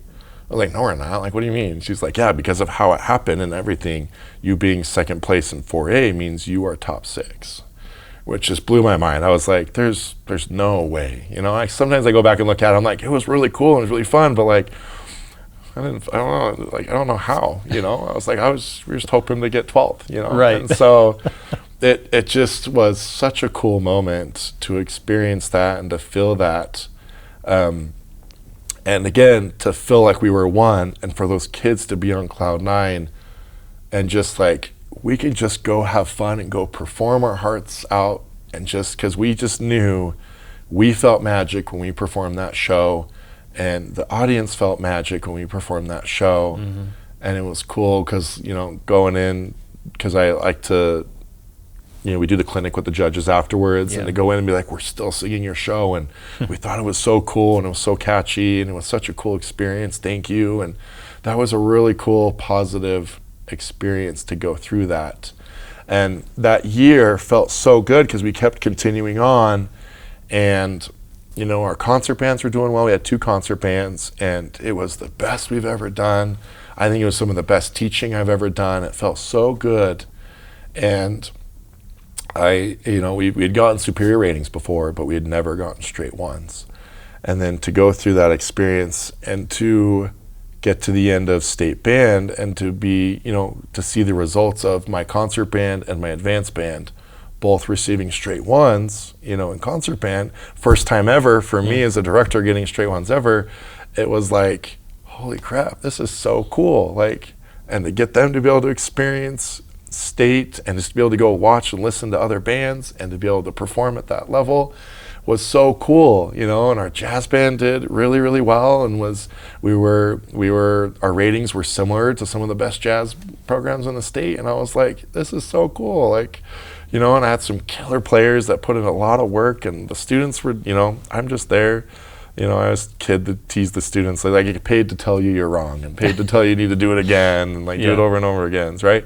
And so it was so cool to see how much work they put in and to see some of those results and to see and to think back on my little band of 40, and I had 1 concert band and 1 jazz band and 1 percussion group, where now we're here from 40 to 146. You know, I have two concert bands, 2 jazz bands, 2 percussion ensembles. We have a percussion director. We're team teaching. We have this really cool vertically aligned program. And to see and to look back at what, you know, my team and I were able to achieve in those years is so cool. To go back and to experience all that. And that year I really felt like that was some of my best teaching yet. Again, I made mistakes and I'm still learning, but like, it was so cool to feel that oneness in the program and to really see how focusing on culture and becoming one, how that related to how level of excellence that we were able to achieve, that was then interpreted by judges that time, feeling like, here's the score, whatever we're going to give you. And it felt awesome. Like, it just, you know, it just felt so good. Joining me now is brass staff member at Cedar Valley High School, Tyler Jacobson. Hey. Tyler, thanks so much for joining me today. Of course. So tell me your story when it comes to your music background and where you went to school and who your band directors were. Yeah, so I started out at Diamond Fork Middle School. I started there in 7th grade, and I just picked up the tuba because they needed tuba players, and I was like, yeah, I don't know what else to play. I was originally planning on being a percussionist, but all the spots were filled, so like, hey, I'll do tuba. And ever since then, I've kind of stuck to it. And I went to Mapleton Junior High in Mapleton, Utah. And Mr. Osborne, McKay Osborne, was my director there. And I had him from 8th grade and 9th grade. And then in high school, I had Joshua Hurst for 3 years, and he was kind of the head director. I had him for marching band, also jazz band. I was involved with all the bands. And then my senior year, Joshua Hurst left, and he came here to Cedar Valley, and McKay Osborne took position. So I had McKay Osborne for 3 years, and Joshua Hurst for also 3 years. What do you like about being on staff with Mr. Hurst after you had him as your band director? Oh, it's super fun. It's just like that rebuilt friendship we had already in high school, you know.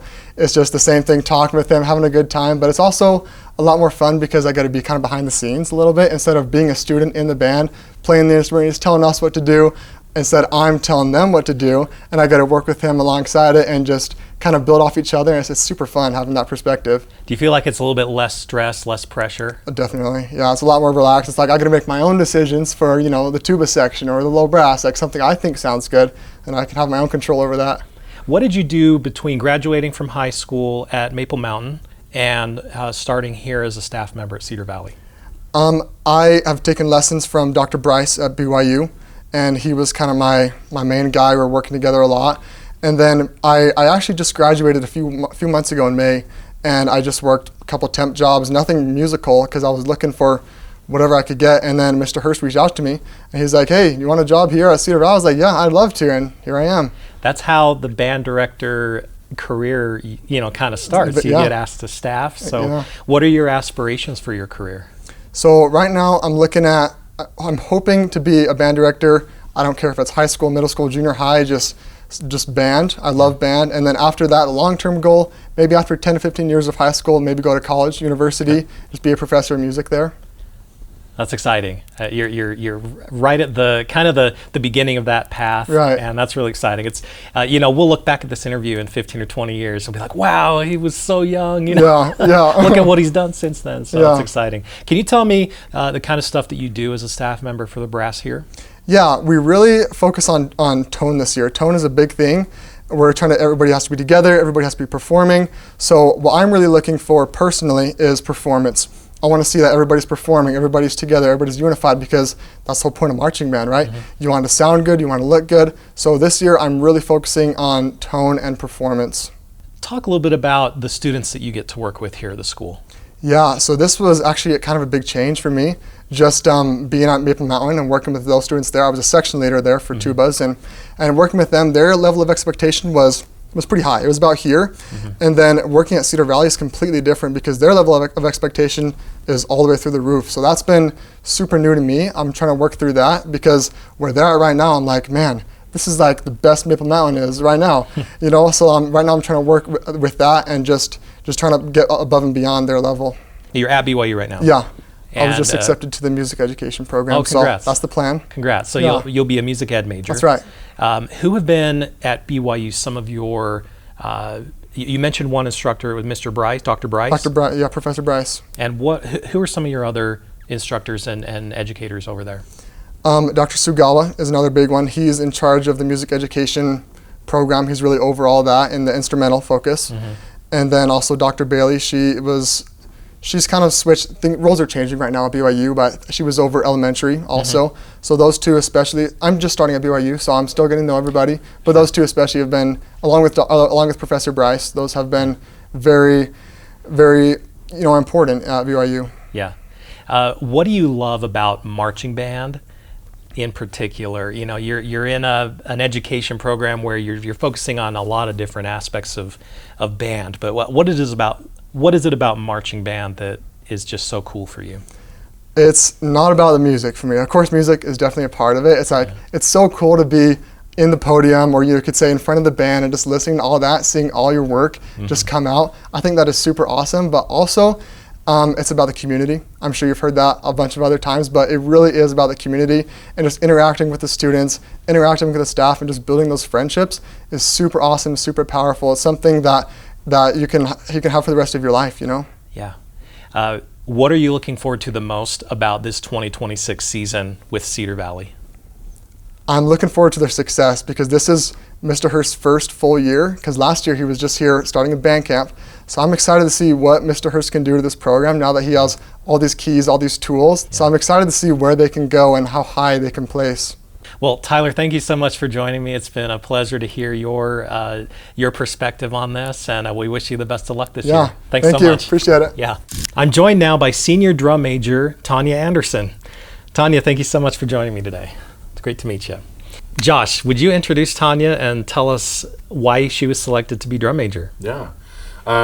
Really love having Tanya as a drum major, and when I got the job here at Cedar Valley, it was a transition for sure, and we had Tanya and Lucy, and along with Emma, those are drum majors that were our drum majors last year, and they did such a good job with helping with the transition, and they were really well trained and really well at knowing what the band needed and knowing, helping bridge the gap between me as a new director and where the students were at. Yeah. And we had conversations, and we talked through our situation throughout the transition and throughout the year, and they helped me kind of understand what it is like to be in the Crimson Regiment and what were the traditions, what were the standards, and this is how we do things here.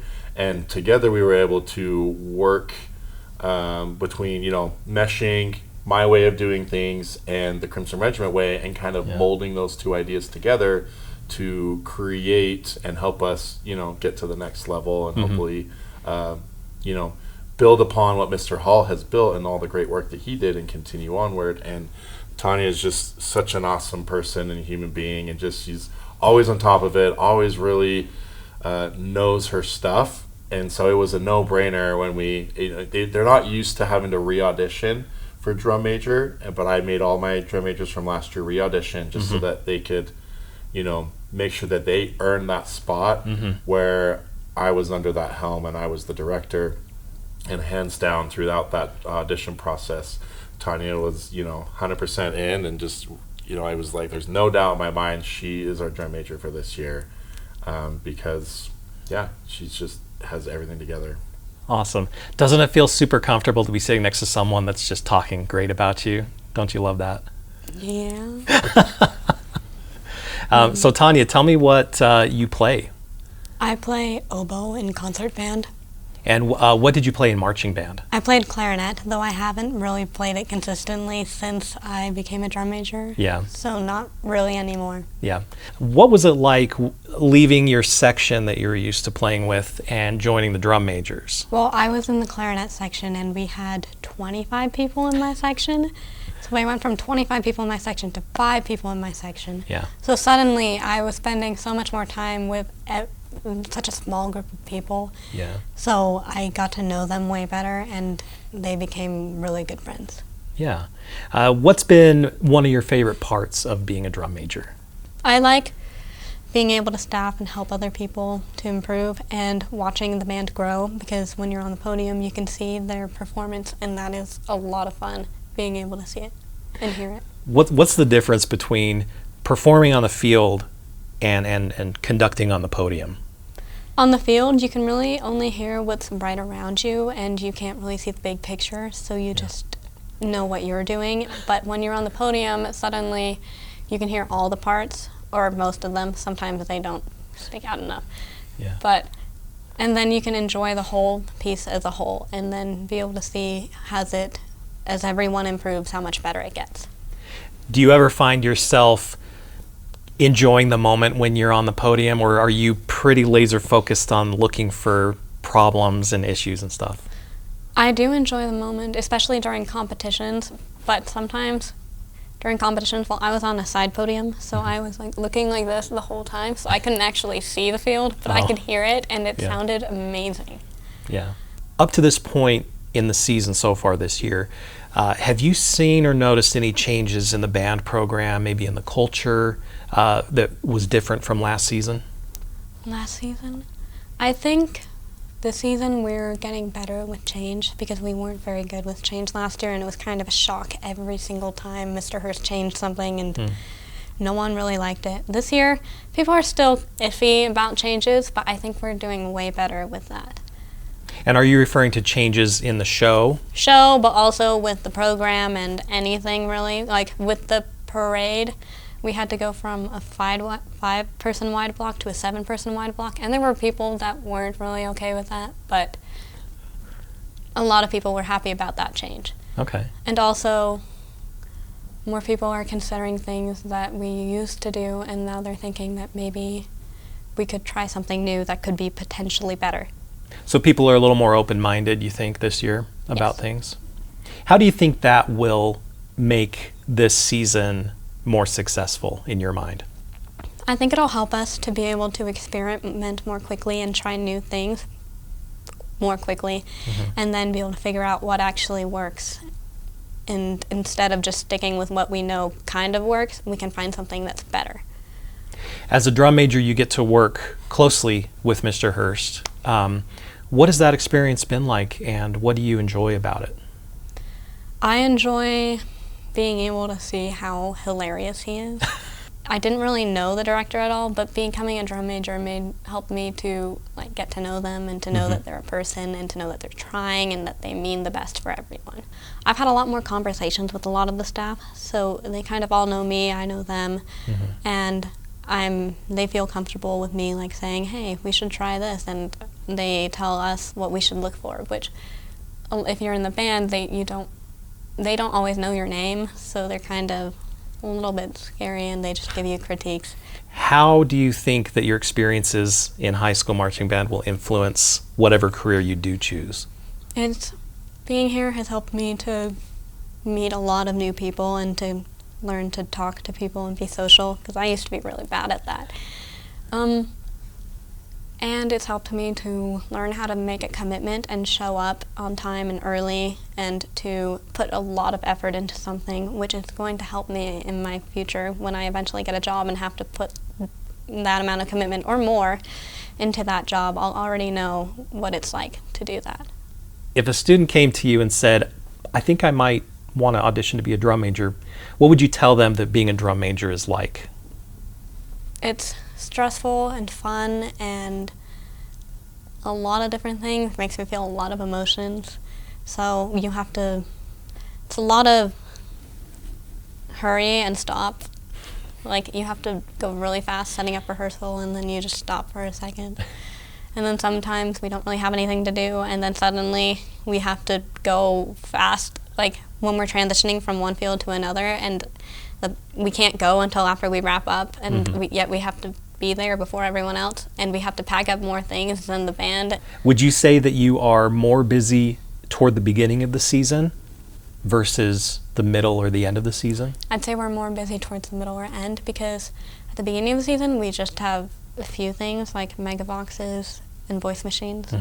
But towards the end we add podiums, and we have to bring everything for a drill that we need, and sometimes we have to gack the football field with tape so that they have the ticks. And that also takes a while. Yeah. So that generally makes us more busy. Hey, well, thank you so much, Tanya, for joining me on the podcast, and we wish you the best of luck your senior year.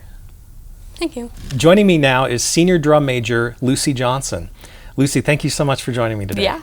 Josh, would you introduce Lucy and talk about why you selected her to be drum major this year? Yeah, of course. We love having Lucy as on our drum major team, and she's doing such a great job, and she's returning again. She was drum major last year, and one thing that the staff and I looked at when we were selecting drum majors, and what we appreciate about Lucy is that she's very personable, very social, and has a really cool vibe about her. And I think it just helps the band to see someone like Lucy up there. And I think every drum major that we have has their specific reason and specific skill set of why they were chosen. And Lucy is just very with it in the social crowds, and very good at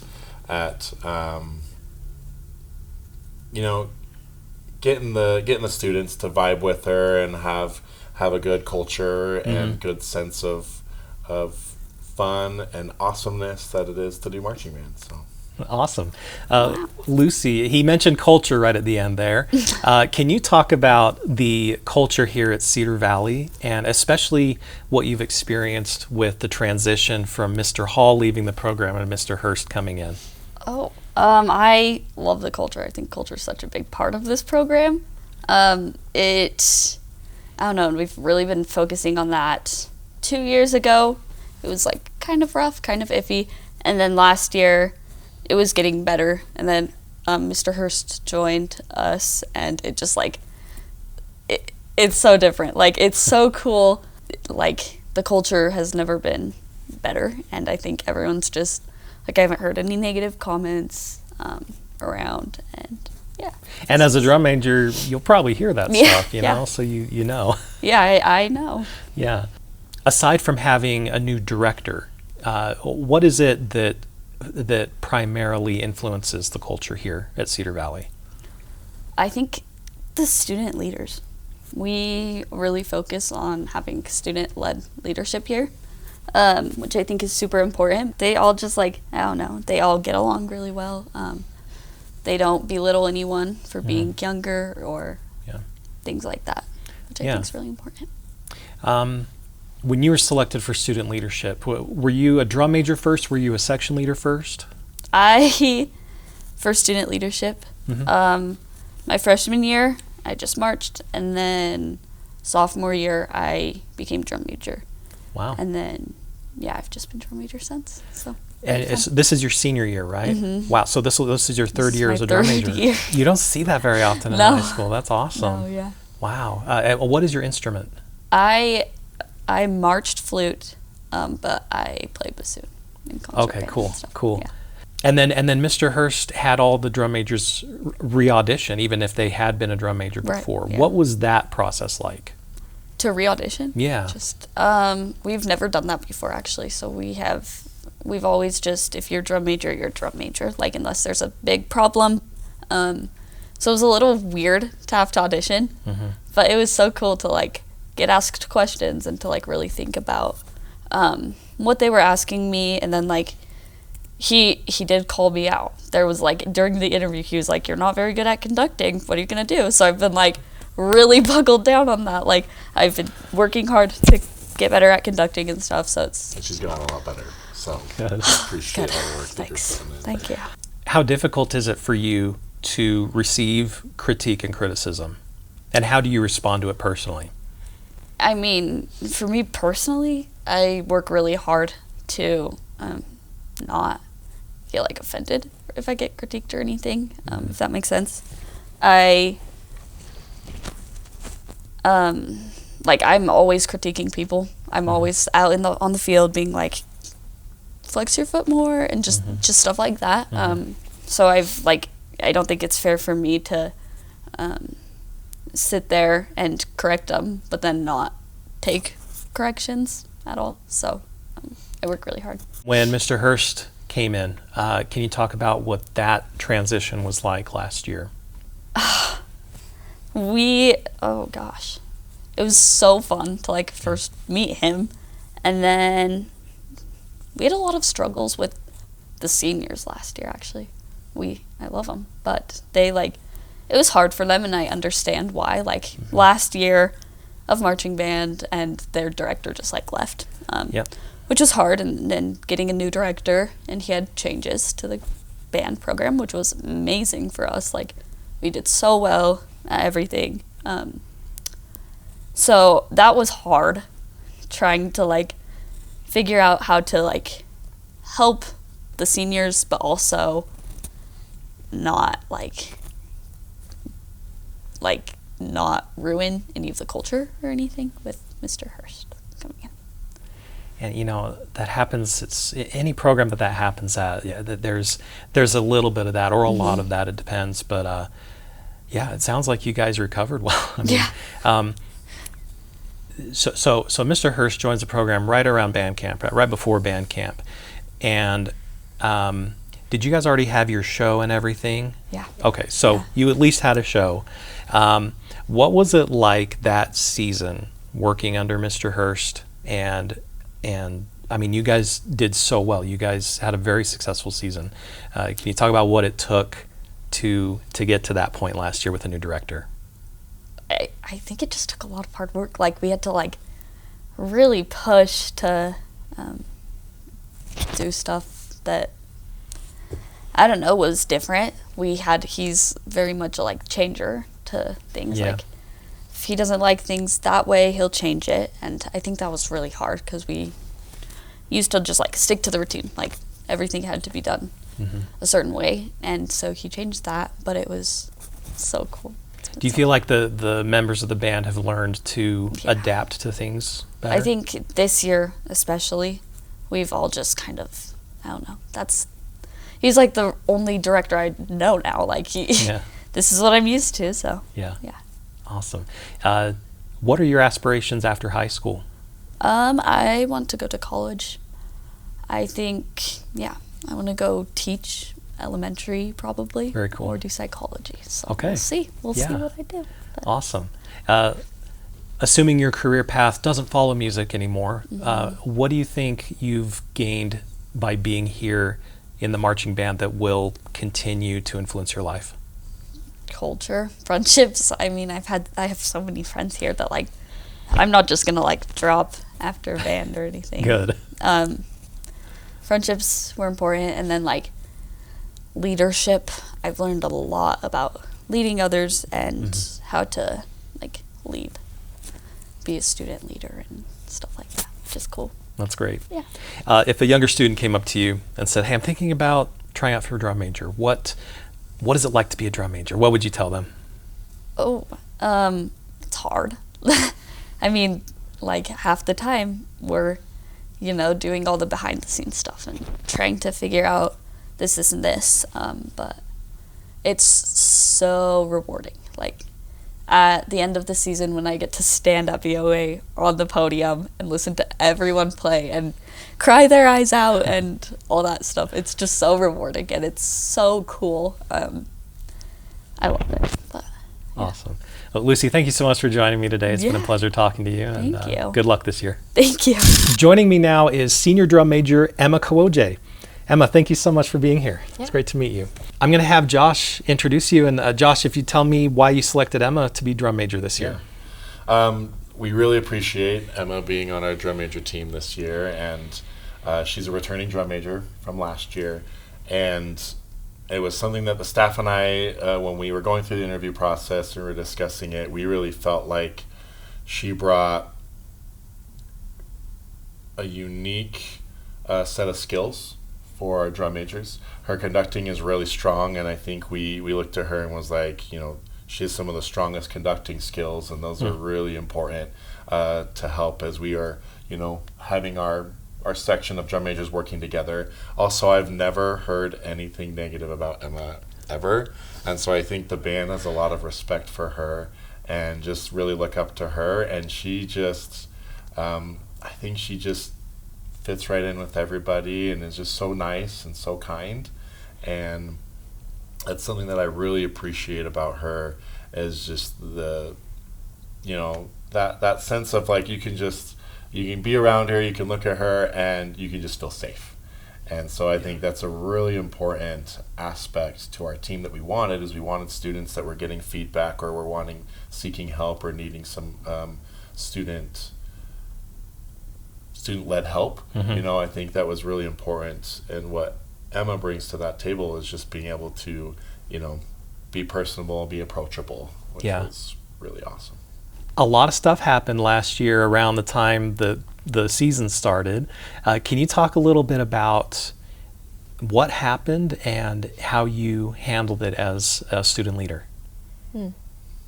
Is this about our new band director change? Yeah, just having Mr. Hurst come in right at the start after you've lost your band director, and just what that experience was like. Okay, it was very, I'd say, like, unsettling at first, like, because we found out that Mr. Hall was leaving like the day he told us, and then it was like I think just a week until band camp started, and then so like me and the other drum majors that year, we were kind of like slightly panicked. We were like, oh, what do we do now? But which is totally normal, by the way, to feel that way. Yeah, but I think like after that like day, like we were like all sad and everything, and I think our head drum major Jack, he was like, okay, now that's enough crying, like enough of everything from us, like it's time for us to like hold up the band and just continue forward, like whatever gets thrown at us, whatever happens, like we have to be the ones that are like motivates everyone and pushes everyone to be better. Yeah.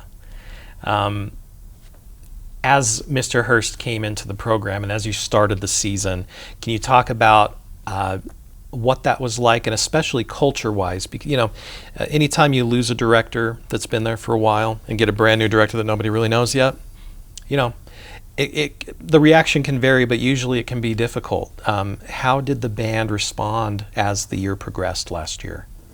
Okay, I think from my perspective, it looked like at first everyone was like a little bit shaky, but like I think everyone got accustomed to Mr. Hurst pretty well. And like with whatever changes, there were like some people were a little bit like more or less like, okay, let's see what happens. But as time went on, I think everyone got more and more used to how Mr. Hurst worked and like all the new procedures or whatever. And like from a certain point on, we just like hit the ground running, I guess. And like last year was our best year so far, and it's just been really good. As this 2026 season starts, what is the excitement level like in the band for this show that you guys have?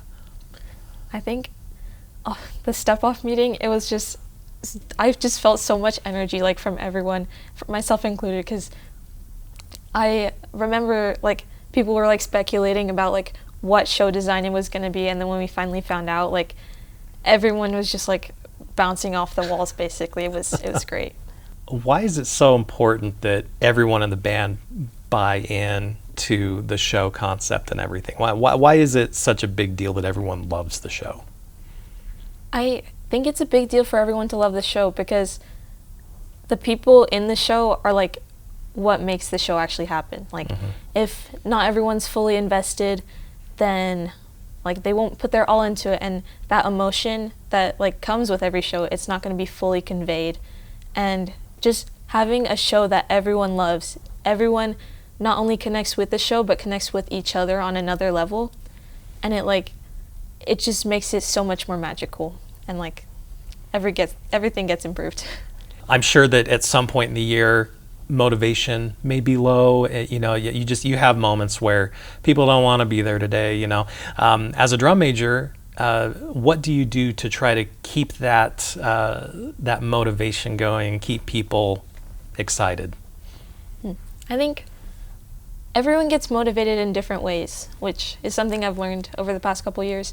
And it's like, I think just trying little things just over time, like they build up, like just saying good job to people like whenever they do something well, and just focusing on those specific moments they have where they like put in the work and like it's starting to show, like focusing on that, like hyping them up every chance you get, and just really tailoring it to each individual just to make sure everyone's like feeling good enough to keep going. Yeah. What is it about the 2026 season that makes you the most excited? I think I'm most excited for this season is it's because I'm finally like a senior, and it kind of almost doesn't feel real yet, but I just love that I'm able to give back to the band. Like I was a freshman once, and it was magical because everyone was like, oh, help the freshmen, like they're so important. And now I'm the senior, and I get to be the one that makes it good for everyone else. And just I'm so excited to like see for the first performance, just go there, and once we're finished, like see everyone come off the field, and just especially the freshmen just like feeling for the first time like the exhilaration that comes from like performing and seeing how much you've put into one thing, like seeing that affect other people as well. And it's just really cool overall. Awesome. What are you planning to do after high school? After high school? I am not exactly sure, but I want to serve a mission for my church, and as well as go to college. I'm still sort of figuring out what to do there, but I still want to continue with band. Like cool. It's something that has impacted me so much, and I couldn't just throw that all away, I have to keep a part of that going for as long as I can. Yeah. Assuming your career doesn't involve music education, how will your experiences in marching band influence your life moving forward? I think it will influence my life because of just how much I've grown as a person through marching band. Like 4 years ago, I was not as social as I am right now. I had so much trouble making friends and everything, but now I feel like I've just grown into a place where I can like fully connect with other people like on a deeper level, and just going outside of my comfort zone and learning leadership skills and all those things. Yeah, beautiful. If a young student came up to you and said, I'm thinking about trying out for drum major, what should I expect about being a drum major? What would you tell them? I'd tell them it's really hard, but in my opinion, it's like the best job you can have in a band, because it's kind of a trade-off, because you sacrifice like, oh, I'm gonna miss playing so much, and I felt that like so many times, and like especially like marching and just being on the field with everyone, like that's a big thing that you kind of lose. But I think you also gain so much because you're helping everyone, and I find like so much joy in helping other people. Like it gives me a purpose in marching band, and it's also like it's a lot of work, but it ends up being so fun when you get to see like sort of from an outside perspective like how much people grow and like how much they improve and just how well they're doing, and like you kind of also know that part of that is because of you, because of how much you impact them. Yeah. What instrument do you play, by the way? Oh, I play the saxophone. Okay. What was it like transitioning from being in the saxophone section to being a drum major? My section 2 years ago, it was pretty small. I played tenor sax in marching band, and I think we had like maybe 8 people in the section. So going from a small section to an even smaller section, it was kind of okay for me, because I really enjoy small sections because I feel like you can connect with people like more individually, and it's like a tighter group. But yeah, most of my friends were in the tenor sax section, so like going from like seeing them all the time, like every day in marching band, to like being away from them and like only seeing them at the end of rehearsal, or like just like spotting them on the field. It was a little difficult. Yeah. But like overall, I think it was doable. Cool. Okay, thank you so much, Emma, for joining me today. It's been a wonderful conversation, and I hope that you have the best senior year ever. Thank you. Joining us now is senior drum major Tristan Medeiros. Tristan, it's great to meet you. Thank you so much for your time. Yep, thanks for having me. Josh, let's hear about Tristan and why you chose him to be a drum major. Yeah, we absolutely love having Tristan on our drum major team, and this is his first time being a drum major, and we went back and forth on, do we have 4 drum majors, 5 drum majors, what do we do? And there was the question of, we have all seniors, do we not have all seniors? And just thinking about for next year and planning. And as the staff and I talked about it, and it's actually kind of funny because Tristan, you kind of said you were auditioning, but you were like, but not really. I'm not really doing it for realsies, but maybe. And so there was a point when I was trying to get interviews done. We were a little bit behind, and I had to go out there, and I was like, Tristan, I need an answer. Are you officially auditioning for drum major, or are you just doing this for fun? And I think you finally thought about it for a couple seconds. You were like, I think I'm going to officially do it. And so I was like, all right, then we will officially consider you, right? And so went through that process, and I know his mellow section were not happy with me that we for taking him away. Yeah, for taking him away. They're what do they call you? Their dad. Yeah. Yeah, so he's the dad of the mellow section. So they were not happy that we took him away. But for that reason, right there, of how much love they had for Tristan, and he has a great head on his shoulders, and through the interview process, I was able to see that some of his responses and the way that he thinks about things gets me to think about situations differently. And I really appreciate being able to kind of try to see a situation from different angles to try to make the best decision possible. And that's been true in our leadership meetings when we've been speaking about how can we best help the band.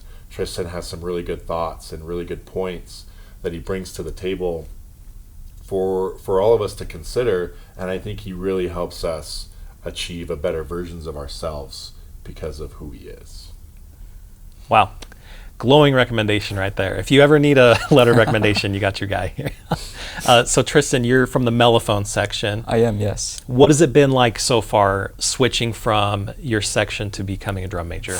Oh, it's so different. Oh my. It's actually amazing though. In the mellow section, I kind of that was my family. and I worked with them. But as a drum major now, the entire band feels like my family. That I'm responsible for every single one of them, and that's like I say like probably the biggest thing that's like changed for me. Do you feel like as drum major you've made connections and made friends with more people than you maybe would have if you stayed in the mellophone section? Absolutely. And why is that? Well, it's kind of a part of the job almost. It's in the little fine print there, but no, being drum major, it just I don't know it gives me more time to interact with other people up in the band. Yeah. Let's talk about last year a little bit first. It was a really interesting time when Mr. Hurst took over the program, and you guys had to make it work and do a lot of adjusting, and you had a very, very successful year. Can you talk about what you guys needed to do as a band to achieve what you did last year? Yeah.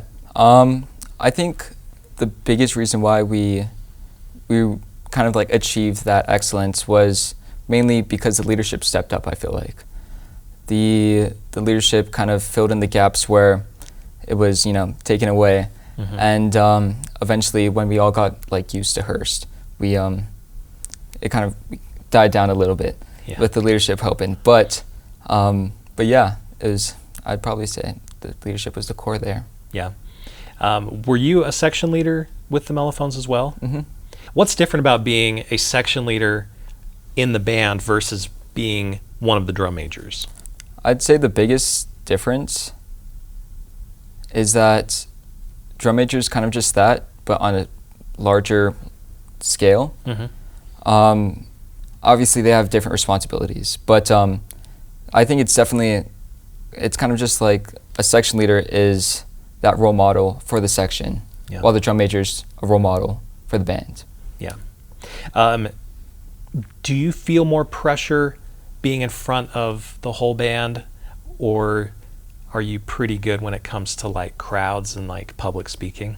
I love public speaking actually, but there are times where I make a mistake while conducting and all that jazz, and I like get pale in the face, but it's usually good. It happens. Yeah. It happens to the best of them, right? Can you talk a little bit about the culture here at Cedar Valley, and especially how the culture has evolved with Mr. Hurst coming into the program? Right. I'd say our biggest thing with culture, we have our little motto.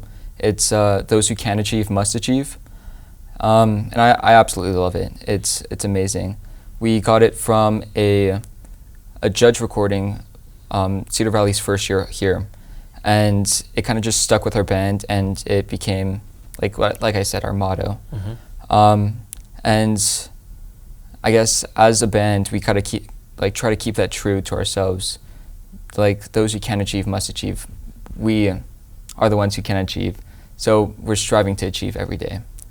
And I think Mr. Hurst is doing a great job keeping that culture that we had. And I absolutely love that he's adding new things like one band, one sound. That's something Mr. Hurst added. And yeah. Awesome. Yeah. As you've gotten to make more connections and get to know more people in the band, what would you say the general level of excitement is for this year in particular and the show that you're doing? I'd say a lot of people are excited.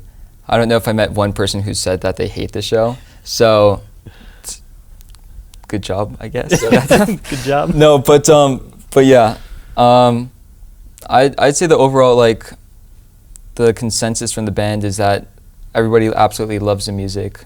They're loving the season so far. At least I am. That's good at the beginning, especially when it's probably harder right now than it will be when it gets cooler and you know things have come together a little bit. We'll see how band camp goes and how people feel during that. Yeah. What are you personally most looking forward to about this coming season? I'd say the thing that I'm most looking forward to is all the people I can help. The main reason why I became a drum major was so I can help more people, and so far I've been helping so much more people than I can as a mellow section leader. But But yeah, just throughout the season, see how many people I can help, how many people I can become friends with. Yeah. Yeah. What do you miss most about being in your section? Being with my section is definitely what I miss most. I absolutely love them. They're amazing. And like just being with them was awesome. And I'm still with them, but just on a smaller scale now. What are you planning to do after high school? Yeah, I'm planning to serve a mission for my church. And then I'm going to try and go to college at BYU for psychology. Cool. What do you hope to do, with your overall career? Yeah, I'm a little torn right now. My main career focus is being a psychologist, but I would love to like keep band a part of my life. Okay. There's a lot of opportunities to do that and keep your skills sharpened, and there's a ton of community bands, around here. I think John was telling me there's somewhere in the 40s, like just so many different community bands in the state of Utah. So even though you're not pursuing a music degree, what do you think you will take from your experiences in marching band that will influence your career and your life moving forward? Yeah, what I've learned with like leadership and how to interact with people is definitely something that I'll take throughout my life. Leadership, applies more than just leading people. It applies to like every area of your life. So that's probably what I'll take with me. Awesome. Let's say a young student comes to you and says, I'm thinking of auditioning to be a drum major. What would you tell them to expect about the experience of being a drum major? It's awesome. It's a lot more hard work than I thought. Yeah. Oh my. Just preparing to be, I guess, that role model for the band.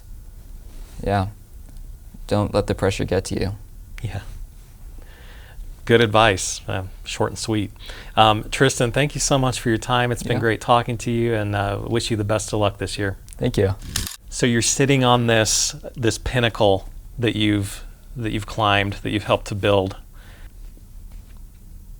What happened? What led to leaving Maple Mountain? Sorry. Yeah.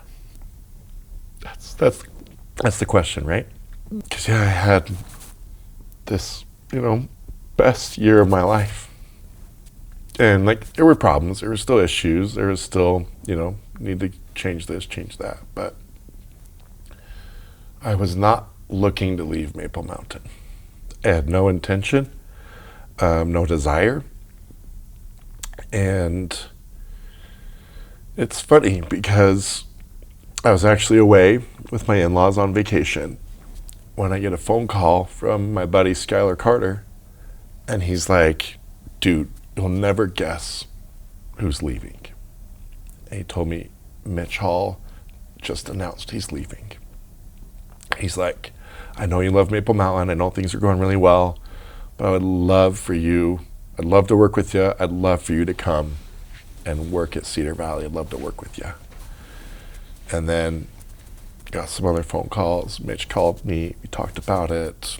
Admin reached out, talked to me about it. People talked to me about it. And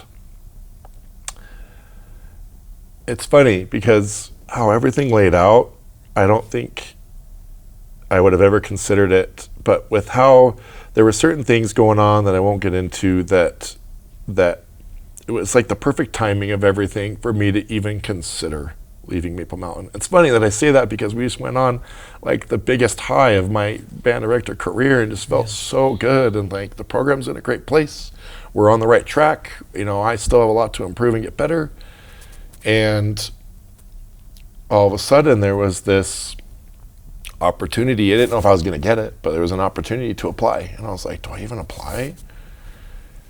And one thing I'll say is that ever since I staffed at Westlake, I have a really special place for this area.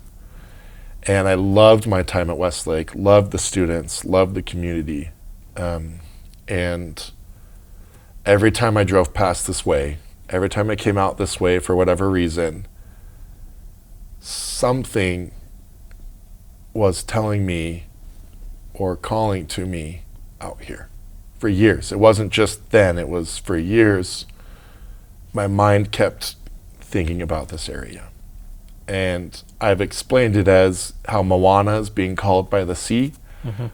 I felt like the same. I was being called out to this area. And it was a really tough decision. I think I had a lot of anxiety and a lot of panic attacks that are not common for me. But to go through thinking about if I should apply, thinking about the experience, thinking about what I would be leaving behind, and if I should come here, mentally, it was a really low part of my life. It was a really hard time for me trying to make that decision.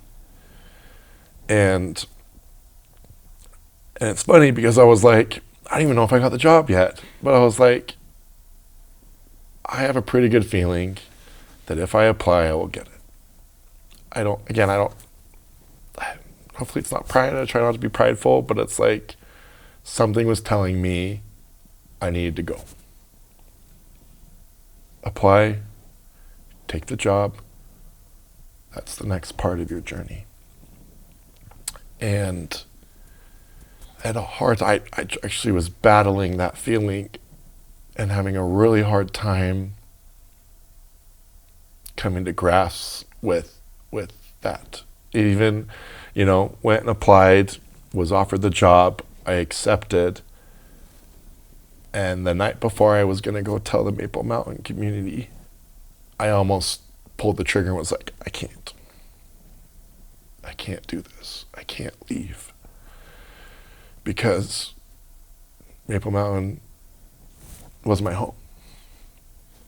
I have so many memories, made so many friendships, and built something that I was so proud of, And I kept thinking, do I want something that I've built from the ground up, or do I want something that I'm inheriting?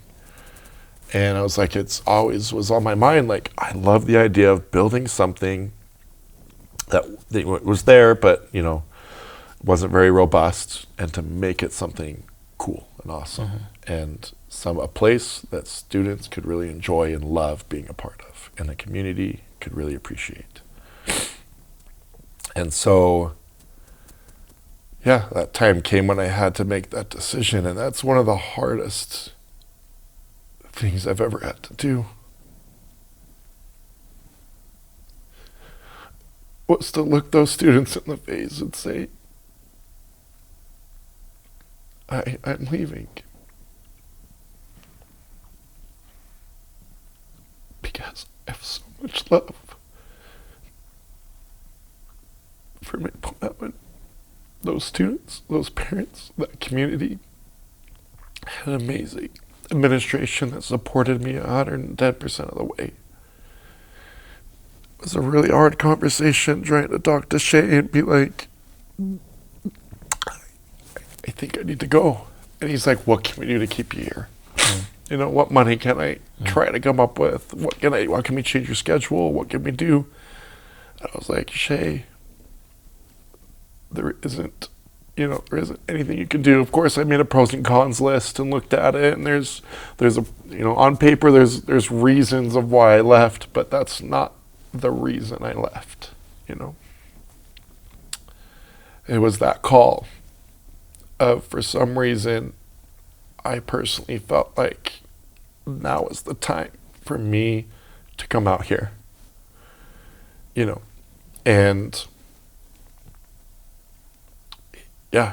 it was, there's a lot on paper, and I know one of those reasons I was starting to feel my best teaching, but I was starting to feel a little, what's the word? I'm trying to remember what it was, but I was starting to feel like, now I can't remember. Describe the feeling, and maybe I can help you come up with Yeah, the it's word. not complacent. I was starting to feel like for so long, I was learning with Maple Mountain, and I was growing with Maple Mountain. And I felt like I was in my peak teaching and like doing so well, but underlying part of me was like, for some reason I'm not, I'm getting, what's the word? It's Maybe not like you've hit your complacent. ceiling at Kind of like that, but not so like, I still, like, I wasn't perfect. Like we weren't like, I just barely got, not that it means anything, but I just barely got straight ones for the first time. Like it wasn't, right. like I still had a lot of growing and learning to do. Yeah. I just felt like, my rate of progression was slowing. I just don't feel like I was learning as fast as I was before, I guess I should say. Okay. There's a word for it, I can't remember, but anyways, doesn't matter.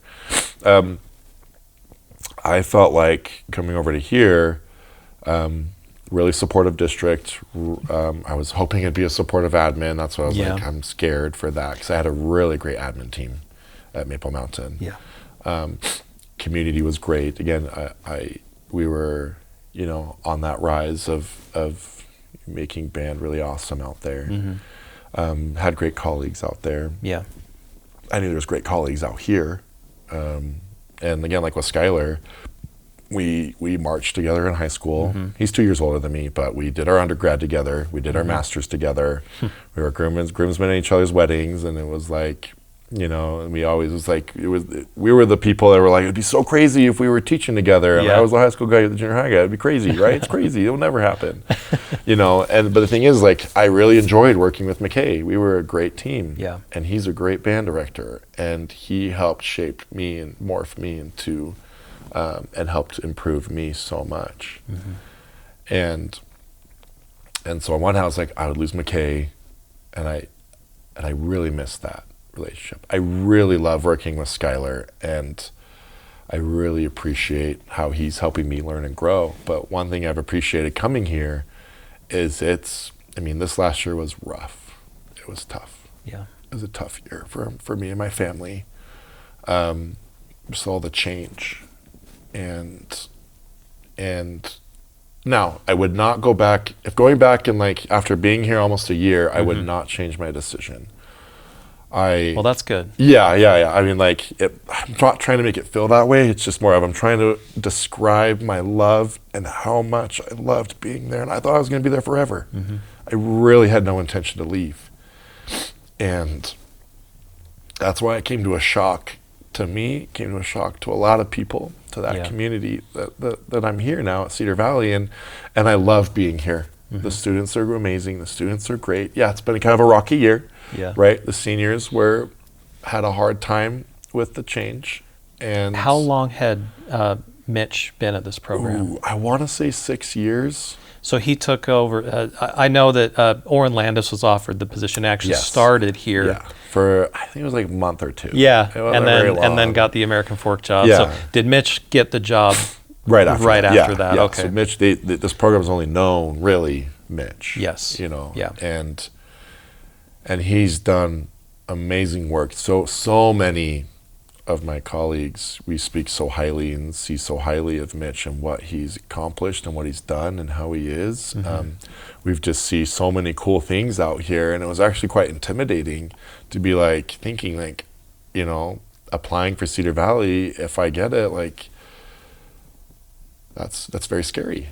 That's a very scary thing. And can you tell me what had the Cedar Valley program built to by the time you were offered the job? Where were they at? Yeah, so Cedar Valley, again, I'm still learning things. Like it's been like a lot of information this past year. I'm trying to remember, but I know that they split off from Westlake, and I think their first band was around 60 in marching band. So they still had a humble beginnings. Yeah, it was very similar, and it was small band. And what Mitch was able to do in 6 years has been amazing. He's really grown a great culture, and kids really respect him, and he's done a lot of great things. And they've gotten superiors at state, and their concert bands sounded amazing. Marching band, I think they took 4th in finals a couple years ago. The year before, it was either, I think it was the year, my first year doing BOA, they ended up taking 4th in finals. And so they did that, and then they made finals, every year since, and just exploded the program. Yeah. Right. I think the biggest that he got the program to was 235. Wow. And so he grew from 60 to 235, which is no small feat and is really cool, and it's really awesome. But also there's been some growing pains with that, right? When you grow so quickly, that has its own unique challenges. Yeah. That, like, just talking with him a little bit, I've been learning and kind of like seeing things through his lens a little bit, and just being like, it was a lot to grow a program that quickly. And it was really cool to see, and I wish I was able to have known him better sooner. And right now, like, he's coming over for game nights once a week, and like, I get to, like, I think we're fostering a great friendship, and it's been really cool and interesting to kind of like, okay, I'm kind of taking over for you. And there's been multiple times throughout this last year I've called him like, hey, this student, I know they're awesome. We're struggling a little bit. I don't know how to reach them. What do you know about them? How can I come across, or how can I be a better director for them? And he'd give me his insight and help me with the students that were struggling with the change, that loved Mitch, because obviously he's great. Yeah. And we're struggling that I was a director now. And so it was very helpful to be able to talk to him and be like, hey, what do you know about this student? How can I reach him? Help me help them, right?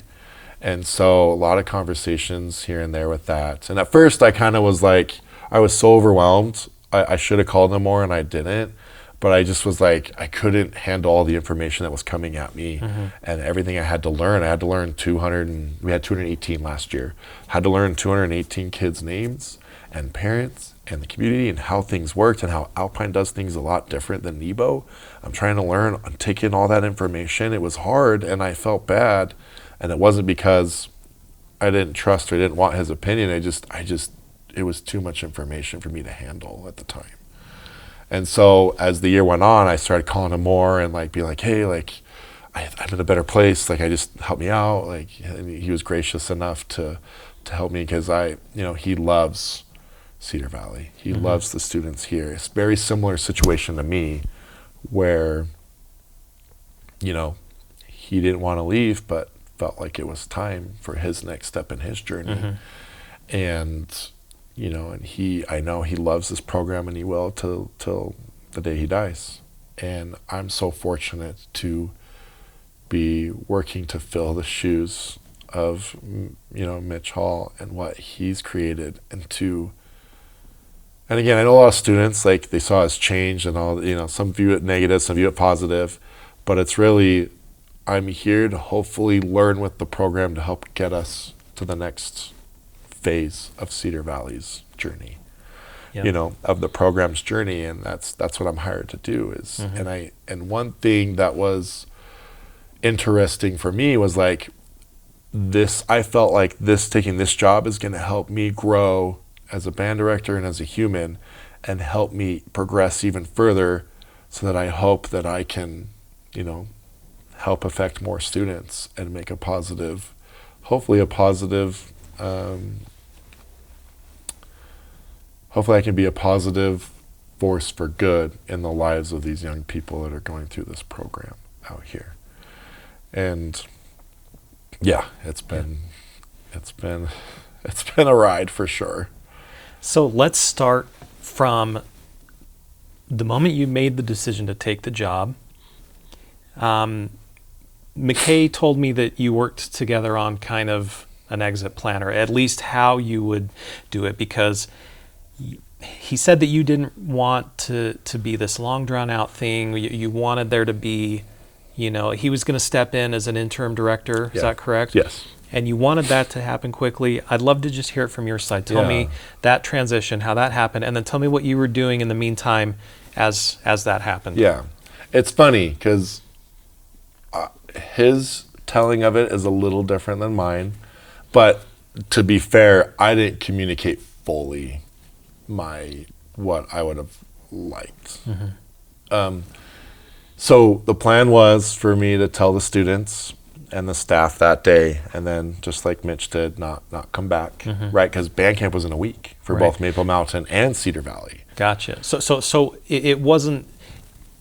You would have wanted to do it that way for more than one reason, not just because of the logistics of I've got to start camp at this new place. What were the other reasons? I think I would have liked to have been there a couple days more than just that day. I think that's the thing, and I didn't tell McKay that because I felt like he really felt strongly about that, and since I wasn't going to be there anymore, I wanted to respect that. And so I was like, is that the best way? I don't know. I don't know if that was or not the right decision. It was a hard thing. I was in a very emotional state. What's the best way to go about this? I wasn't thinking clearly, and so I trusted that McKay was thinking clearly, and that I know he had the best interests of the students at heart. I did too, but he's in a better place to be, kind of leading that charge. For sure. And so, I was like, you know what, like, yeah, this is probably what's best, is if I tell him and then I'm done. Just kind of a clean cut. Yeah. So to try to get the healing and try to get to the next phases faster. And so then also I wanted to come and start teaching here.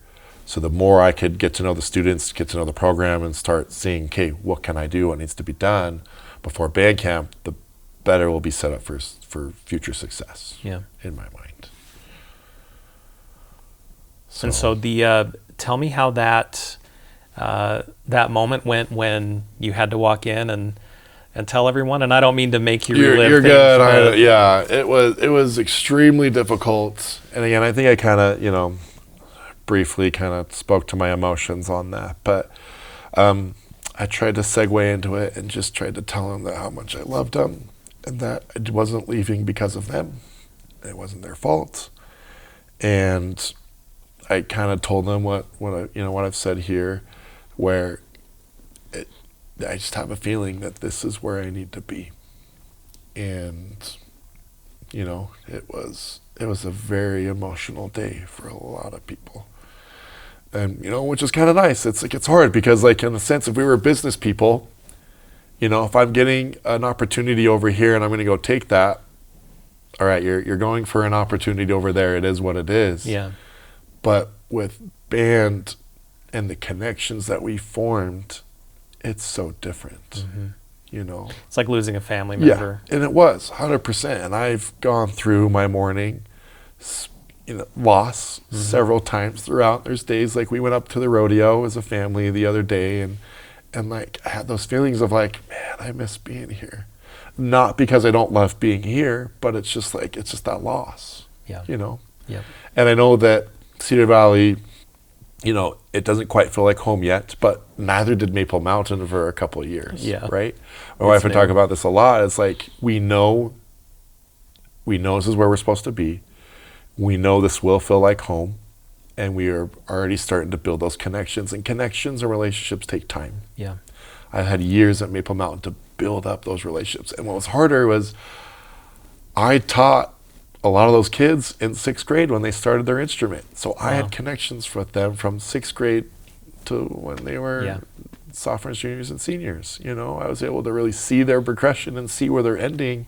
And to have that many years, you really form a really cool bond that is more challenging to do if you're a teacher that only sees those students for 1 year. Yeah. Right? Yeah.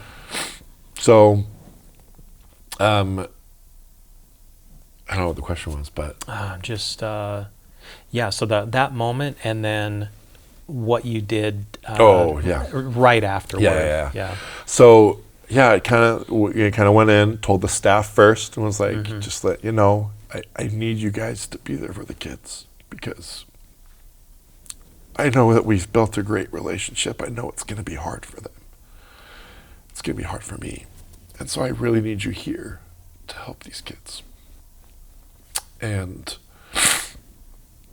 I went into, that special meeting. Kids were just goofing off, digging around. We were roasting each other like we do. And nobody knew it was coming. Nobody knew it was coming. Were you in the main band room? when We that were actually in the happened? drama room. That's where we had our woodwinds Okay. rehearse. And so everybody kind of came into there and delivered the news. And it was extremely difficult. And it broke me a little bit to see that I was causing them to have those feelings, and to see how crushed they were, and to see that. It's something I'll never forget. And it's something that's can feel a little haunting a little bit. Just to know that I'm trying to be a force for good, trying to make positive differences, and I was the reason that they, had this experience put upon them. It was hard. May I offer a Yeah. different perspective? Yeah. I think that rather than feeling that you were hurting them in that moment, you were experiencing the love that they had for you because of the things that you had done 100%. for them in their lives. And I think there's pain for sure. Again, it's like losing a family member, or not necessarily to death, but having a family member leave for some reason. The pain and the grief that happens over that, I don't think has anything to do with the rest of the family feeling that something was done to them that made them hurt. I think that you were experiencing a very special moment where you got to see in person how much you meant to those kids and those staff members. So I hope that you don't go through life feeling haunted by it, but I totally understand what you're talking about. I'm very much the same way, where I don't want to negatively impact a person, and so I totally get it, but I do hope that you realize too that it's what you experienced there was the love that they had. So 100%. You're right. And it's hard to, hard to think about it, and hard to go through that, and I actually had quite a few parents email me during that time and just say, all of a sudden our kid came home bawling, and they're like, we didn't know that our kid could have such a strong connection to a teacher. Their math teacher leaves. I had some meaningful core teachers that I'd be really hurt they left, or whatnot. But for me, in my experience, just when we have all these years and the hardships of band camp and the hardships of going and really connecting through music, like, you build a different bond. Yes. Because of the power of music. Yeah. And of work. And so they reached out and sent me an email and just were like, it's so cool, and we know how big of an impact you've made because of the reaction of our kid. And so 100%, you're right. Like, that's makes me feel really great. But again, on the other hand, it's like, oh, I wish we didn't have to go through this to grow and to learn, Right. And so I wish we didn't have to go through this. And then, through that, came to Cedar Valley, and these kids were like, who is this guy, right? Like, what is, and it's hard because they were in a moment of limbo of like, we don't have a director. And I know the student leaders were taught well, because when Mitch left, again, led by Jack Eldridge, he got everybody together and was like, you know what, we don't have a band director, but the band director doesn't make our band. We do. And I'm 100%, I agree with that. It's not it's not my band, it's their band, right? And so, I guess you say it's our band, it's not the director's band, right? Yeah. And so they really stepped up, and they were running things, and they were doing things. And so then I came in, and I immediately went to work. And whether or not that was the right call, of if I should have just sat back and waited and watched and just kind of learned the way of the land, or that was one approach. And I just felt like, if I'm here, I'm here. I really have the kids' best interests at heart. I want them to feel successful. I want them to do well. I need to do what I know how to do, whether that's good or not, and whether or not it's the right approach. I don't know. I made mistakes throughout my thing, and maybe I pushed this too hard, but I always was self-reflective on, is this change worth it? Is it worth kids possibly getting upset about? And some of them, I was like, it's not worth it. not going to make that change right now. And some of it I was like, I feel strongly about this. I also have to work towards being my authentic self. And I think it was hard for me last year. A lot of moments I was able to have my authentic self come through, but it was hard feeling constantly judged and like being scrutinized. Every little thing I did, I felt it from some of the students. And it was different because at Maple Mountain, I feel like I was completely trusted 100% by students, by parents, by admin. Like I could do whatever and the kids would buy in because they knew that what I was doing was what I thought was best for them. Well, and you'd proven that it's successful. Yeah. You felt like you had to reprove yourself. I Yeah, guess. that's what it was. It was a reproving of sorts. And again, like came in not confident. I came in questioning my methods, questioning if what I've known and what I've learned about being a teacher was actually right. And there's been some things I was like, you know what? There's a better way. And there's some things where I've gained more confidence in my teaching through this experience than I've felt in years. I still get imposter syndrome. I still struggle to know if I'm good enough. And that's the biggest thing is like, I really worry if I'm good enough for these students and if I am enough to, create that positive experience, that positive environment. And I hope to be, I strive to be, again, going back to, I really want them to experience Heather through me. And I want to be that. And so coming in here, and Win 70 was the hardest. And, they're the top achieving players and being scrutinized the whole time. It was really challenging to be here and to be questioned. And rightfully so. I have no hard feelings towards anyone that questioned or anyone that was like, who's this guy? Nothing, no hard feelings. But it still was really difficult for me. Yeah, and it was really difficult for them. Yeah, you kind of have to validate feelings all around, your own included. But anytime this situation happens, you're going to see this. Right. No matter who the director leaving or coming in are. Right. So. Yeah, and I had a conversation with Mitch a couple times, and it was like, hey, and it was good because he would help me just be like, hey, like you're right in what you're thinking and feeling, but understand that the seniors are also going through a hard time. And I was like, you're right, 100%. And so there's one or two times when he just helped remind me of that. And I was like, and I was getting frustrated. I was like, they won't listen. And like, we could be so much better if they will just listen and like, let's work together. And like, if you have an issue, come into my office, let's talk about it. Let's discuss it.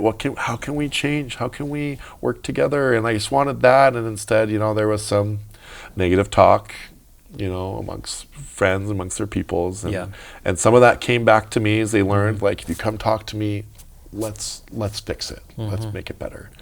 And some kids didn't learn that or didn't feel that. And that's okay, because again, I'm some guy that you barely know. You don't have that relationship with, that connection to even do that. And so, it was a really, really hard year because I felt the pushback. Almost every step of the way. Not by everybody. There were a lot of kids that were great and were excited and were happy for the changes. But there were a lot of kids that very much questioning and having a hard time. And I hope and I feel that they are learning and have learned that they can trust me. And I try to admit, like, I have shortcomings. I've already... Sometimes I struggle. I get behind on emails sometimes because of all the workload, and sometimes I don't make the right call, or sometimes I am behind and didn't get like our leadership meetings running as quickly as I would like this year. And I try to apologize and communicate like, hey guys, I'm really sorry. This is on me, but I am trying my best and I want to be better. I just need your help. We recently had a leadership meeting. I was like, I need your help to take initiative. If you see a need, fill a need. Come ask me. If you see like there's something falling and faltering, instead of talking negatively about it, come ask me, like, hey, I see this need, I see this hole. How can I help fill it? And again, this year is very different from last year. I feel like the culture has really shifted. I feel like the kids are more trusting. Yeah, there's some questions and there's some like, oh, maybe I liked it better this way, maybe not. But overall, I think we have a very different band this year. They're very excited. They're loving the show. They've made some significant progress, and I'm really excited, and I am having fun coming to work. There was some times last year where I was not wanting to come back because of how difficult it felt, and that rub and that friction that was here. And again, no fault of and no pointing fingers or blame. It's just that's how it is. That's how it was. And it felt the same way at Maple Mountain. There was friction, there was rub when I first got that job. And I think it's just the nature of how it goes. It's by nature, it's a very tough job to step into, because you're usually stepping into a job that someone else has been doing for a while. So I don't envy that at And he was all. well loved, and that's what's hard, is when you fill in the shoes of a director that's well loved, it can be a challenge. And so imagine what McKay's going through. Yeah, I know. I know he went through luckily they knew him. Yes. And they experienced him, and I not to discredit that, it was hard. I'm sure it was hard for him, and it has been a hard transition. But he already had some of those connections built. He started those brass kids from 6th grade. And I'm the guy that's like turning their world upside down, and they're just like, who is he to come say this is, but so it's been very interesting, and just even seeing the culture shift and the change in the students. And again, like, there's still room to grow, still room that I have to grow, but I'm seeing there's an opportunity for me here to grow and learn even further and past how fast I was learning at Maple Mountain. And I'm seeing that and feeling that. And in a lot of ways, especially with our past season, marching band, concert band, jazz band at Cedar Valley, it was one of our strongest years here at Cedar Valley in all three areas. And, it was just kind of like, okay, I can trust myself a little more. Like, again, I still need to look at what I can do to improve. There's a lot of things I need to change about myself and my teaching, but I'm moving in the right direction. And what I say is, it's not perfection that matters, it's progress. And I see progress in myself, and I'm getting better every day. I'm improving. I'm seeing progress in the students. And together, we are working together to build a better Cedar Valley than yesterday. And that's the ultimate goal, right? And Mitch did the same thing when he was here. He was working to build a better tomorrow. And that's my whole thing, is what can we do now to build a better tomorrow and to be better than ourselves before, and to learn and grow and get to that next level. And not only musically and visually and as a program, but also as human beings. What are we doing to improve ourselves and becoming better? Let's talk about 2026. Tell me about the program as it sits right now, and tell us about your show this year. So right now we are the largest Crimson Regiment's ever been. Last year we were at 218, and the most the band's ever had in the marching members, participants, has been 235. We are sitting at 253 this year, I was shocked, and I was nervous, because I was like, I just am hoping for 200.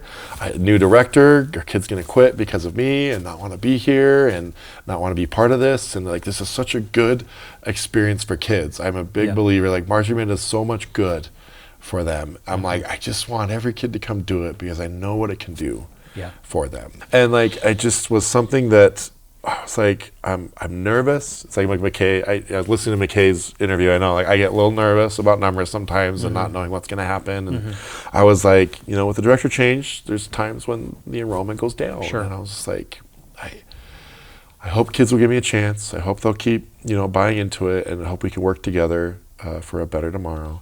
And again, I was shocked, to the point where we're going to BYU, California, and we only ordered 5 buses, and then had to tell the choreographer, I was like, we're actually at 253. They're like, we didn't order enough buses for that. I was like, oh, what can we do? Like, I'm sorry, I really thought we were going to be around 200. I was hoping to break 200, and like, it's really cool. It's also really daunting and scary to try to, like, how do I manage a program this big? Because I came from Maple Mountain. The most we got to was 146. So this is naturally, over 100 kids more, and it's hard. It's a challenge, and I have a lot of room to grow. I got to figure it out, and I will. I got to just put my head down and work, and I'm still working on building those connections and looking at how can I improve, how can the program improve, where are the kids at, how can we get to the next level, and as a staff, and like what do we need to change, what do we need to do, and so it's been very interesting to see, and again, it's been a dream. Like, I was like always envisioned going through college. I'm like, it'd be so cool to have a 200 plus band. Like, what would that feel like? What would that look like? And now I'm here, I'm like, oh my gosh, it's a beast. Yeah. But I love it because there's so many more kids that we can, that can be part of this journey, and it's so cool to be able to be part of that together. And so we're looking at going to BOA California and to BOA St. George. My tentative plan, we're looking at maybe doing Grand Nationals in 2 years. If we feel like things are going well and we're feeling confident, because we've had some staff changes too, right, with the transition, and we're trying some systems that Skylar's working on. We have Jack Bentley here; he's helping me with the wind and visual program, and just kind of seeing, how is that going? How's that going to flow? And do we feel like things are moving pretty well? Like, we've already forgotten some steps. It's always like, oh, we forgot to teach that concept. Oh, we forgot this. Like, okay, we got to do that, and so it's like, we're still making some mistakes here and there, but it's just like, okay, are the kids picking up what we're putting down? Are they really achieving what we're asking them to achieve? And depending on how much the kids can soak in, kind of will be that determining factor throughout this year of my sights on Grand Nationals. And again, like, the goal would just to be, like, the small goal is like, can we make semis? But the real goal is like, I just want them to experience, the community experience what that looks like, and the quality of bands that are there is just so cool. Yeah. I want them to, like, see that, like, look, you're the same age, you can do that. It's it's awesome, right? Just that vision of, this is what the steps we can take to raise our sights and to get better, right? So, but the program's growing. Like, I think Skylar said he has almost 200 beginners this year. And then Chandra Lentz at Frontier is past 100. So we're like looking around that 300 mark of beginners starting in this program out here, which is crazy and huge. And I'm like, even with attrition, I'm like, it's just going to keep growing. Like what Mitch started, it's so cool to see it just keep going and keep moving, and just to see how big is this program going to get before our school ends up splitting in who knows how many years, right? Yeah. And so we're looking at, okay, like, here's where we're at. What can we do to help improve and get things better? And I'm in talks with. I'm hoping to be able to get some help, because as we get bigger and growing, I'm looking at getting another FTE here in band, just like Westlake, like they have a band FTE, another one. And so, because Rochelle's she's a third time here, she's at the 2 middle schools in here, so we have 1 and a third band directors here. And so I would really use the help, and we're looking at, okay, what would it take for our admin and team to, hopefully support us and get behind us in creating another FTE for band. And again, I love Jeremy Beckar. He's actually our new principal. Love Courtney. She did amazing and was really welcoming and awesome. But Jeremy, I'm really excited for the changes he's going to bring to the school. And I feel like I'm getting to know him. I was able to, his daughter's in the guard program, and so I was able to go to support our winter guard and Joe Cook, our guard director, and they went to Dayton, Ohio this year to perform, and I got to go on tour with them just to experience it, support them, and see the great work that's happening there, and I got to rub shoulders with Jeremy and just just talk about our philosophies and our goals, and to see his vision and what he has for the school. I'm like, I love that. I want to help with that, and like, here's some of my visions with the band program, and I'd love to see how can we help with your vision, and like, here's some ways that I could use some support, you know, and to building that relationship, and he's going to be great.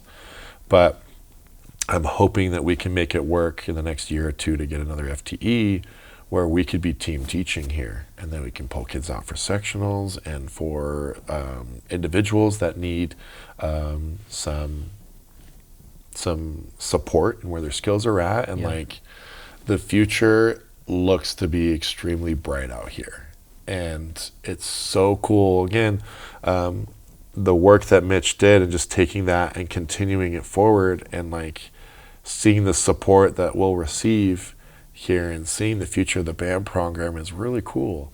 And it's you know, it's, again, my, you know, Lane, Maple Mountain, as you know, my past home, and then like looking at the future at what we could potentially build out here and continue to build, and then the next level and the next sites that, and the vision that I have, you know, and just like seeing the growth that's happening in our band program here is so cool. Of like, okay, like, this is gonna be fun, and you know, I want to see if there's hopefully we get that other FTE and see who would be a good partner to be working, collaborating together on, and you know, helping each other improve and help the program improve, and really how can we best impact kids to have a positive experience. And to do that with our band program continuing to grow is you know, it's, the future is bright, and it's exciting time to be out here, an exciting time to be at Cedar Valley, seeing that growth and seeing the potential. And that's the thing, like with the 2026 season, there's a lot of potential. Yeah. The music, there's some moments of music, I'm like, oh, is this too hard to me to water this, to me to change this? You know, I'm like, oh, but like just the design and what we are bringing to the table this season, there's a lot of potential. And we'll see how much of that we achieve. And I'm hoping for, you know, I'm hoping we can become our best Crimson Regiment we've ever been this year. On that note, yeah. Go ahead and tell me the name of the show and all about it. Yeah, so our show is called Full Throttle. It's based on F1, Formula One racing. And so we just, kids are going to be in race car jumpsuits type things. Nice. And we're going to have, what's really cool, because like drum majors will go to the podium and take off their Shakos or their whatever and put them on their podium, but like our drum majors are going to have motorcycle helmets and take them off, and you know, race car helmet and put them down. And I want our front ensemble to have a cool little headset, like a pit crew headset. And so like they look like the pit crew because they're the pit, right? A little pun there, you know. And so we're really just wanting to, like, we're going to have race tracks on the field, and we want to roll around tires everywhere. And it's like, we just really want to bring this concept to life and really create an experience that I hope the audience will enjoy. And that's the thing, is like, I've been really big. I think I had Dr. Sean Smith from BYU come and clinic my Wind Symphony last year, and he really talked about, we don't need to perform, we want to communicate. And that really like struck a chord in me, and I'm like, I really want to communicate the emotions that we're trying to portray. And like, this is an F1 show, it's exciting, and like we want to get to the point where we're getting past performing our show, we want to communicate our show. And I feel like we have that potential. We'll see how clean and how good we can get it, and we'll see what happens. And again, like, my ultimate goal is, at the end of the day, when our last performance, can we be proud of what we put on the field? And it's like, can we make it so that the audience wants to stay? If they have to leave and they see we're coming on, can we make it so that they want to stay and watch us? Like, we have to stay, we have to watch them, right? And so despite what the results are, it's like, can we just make a great experience for the students, the performers, and for the audience? And can we really make it so that, you know, people are like, this is fun, this is a fun show? And so I'm hoping to bring that, and we'll see what happens. And it's coming along. We start band camp next week, and so we're getting into the grind. And I'm excited. And it's, again, like, last year it was maybe 50-50, where I was like, I love being here, I want to come to work, and like, I'm having a really hard time, I'm kind of frustrated.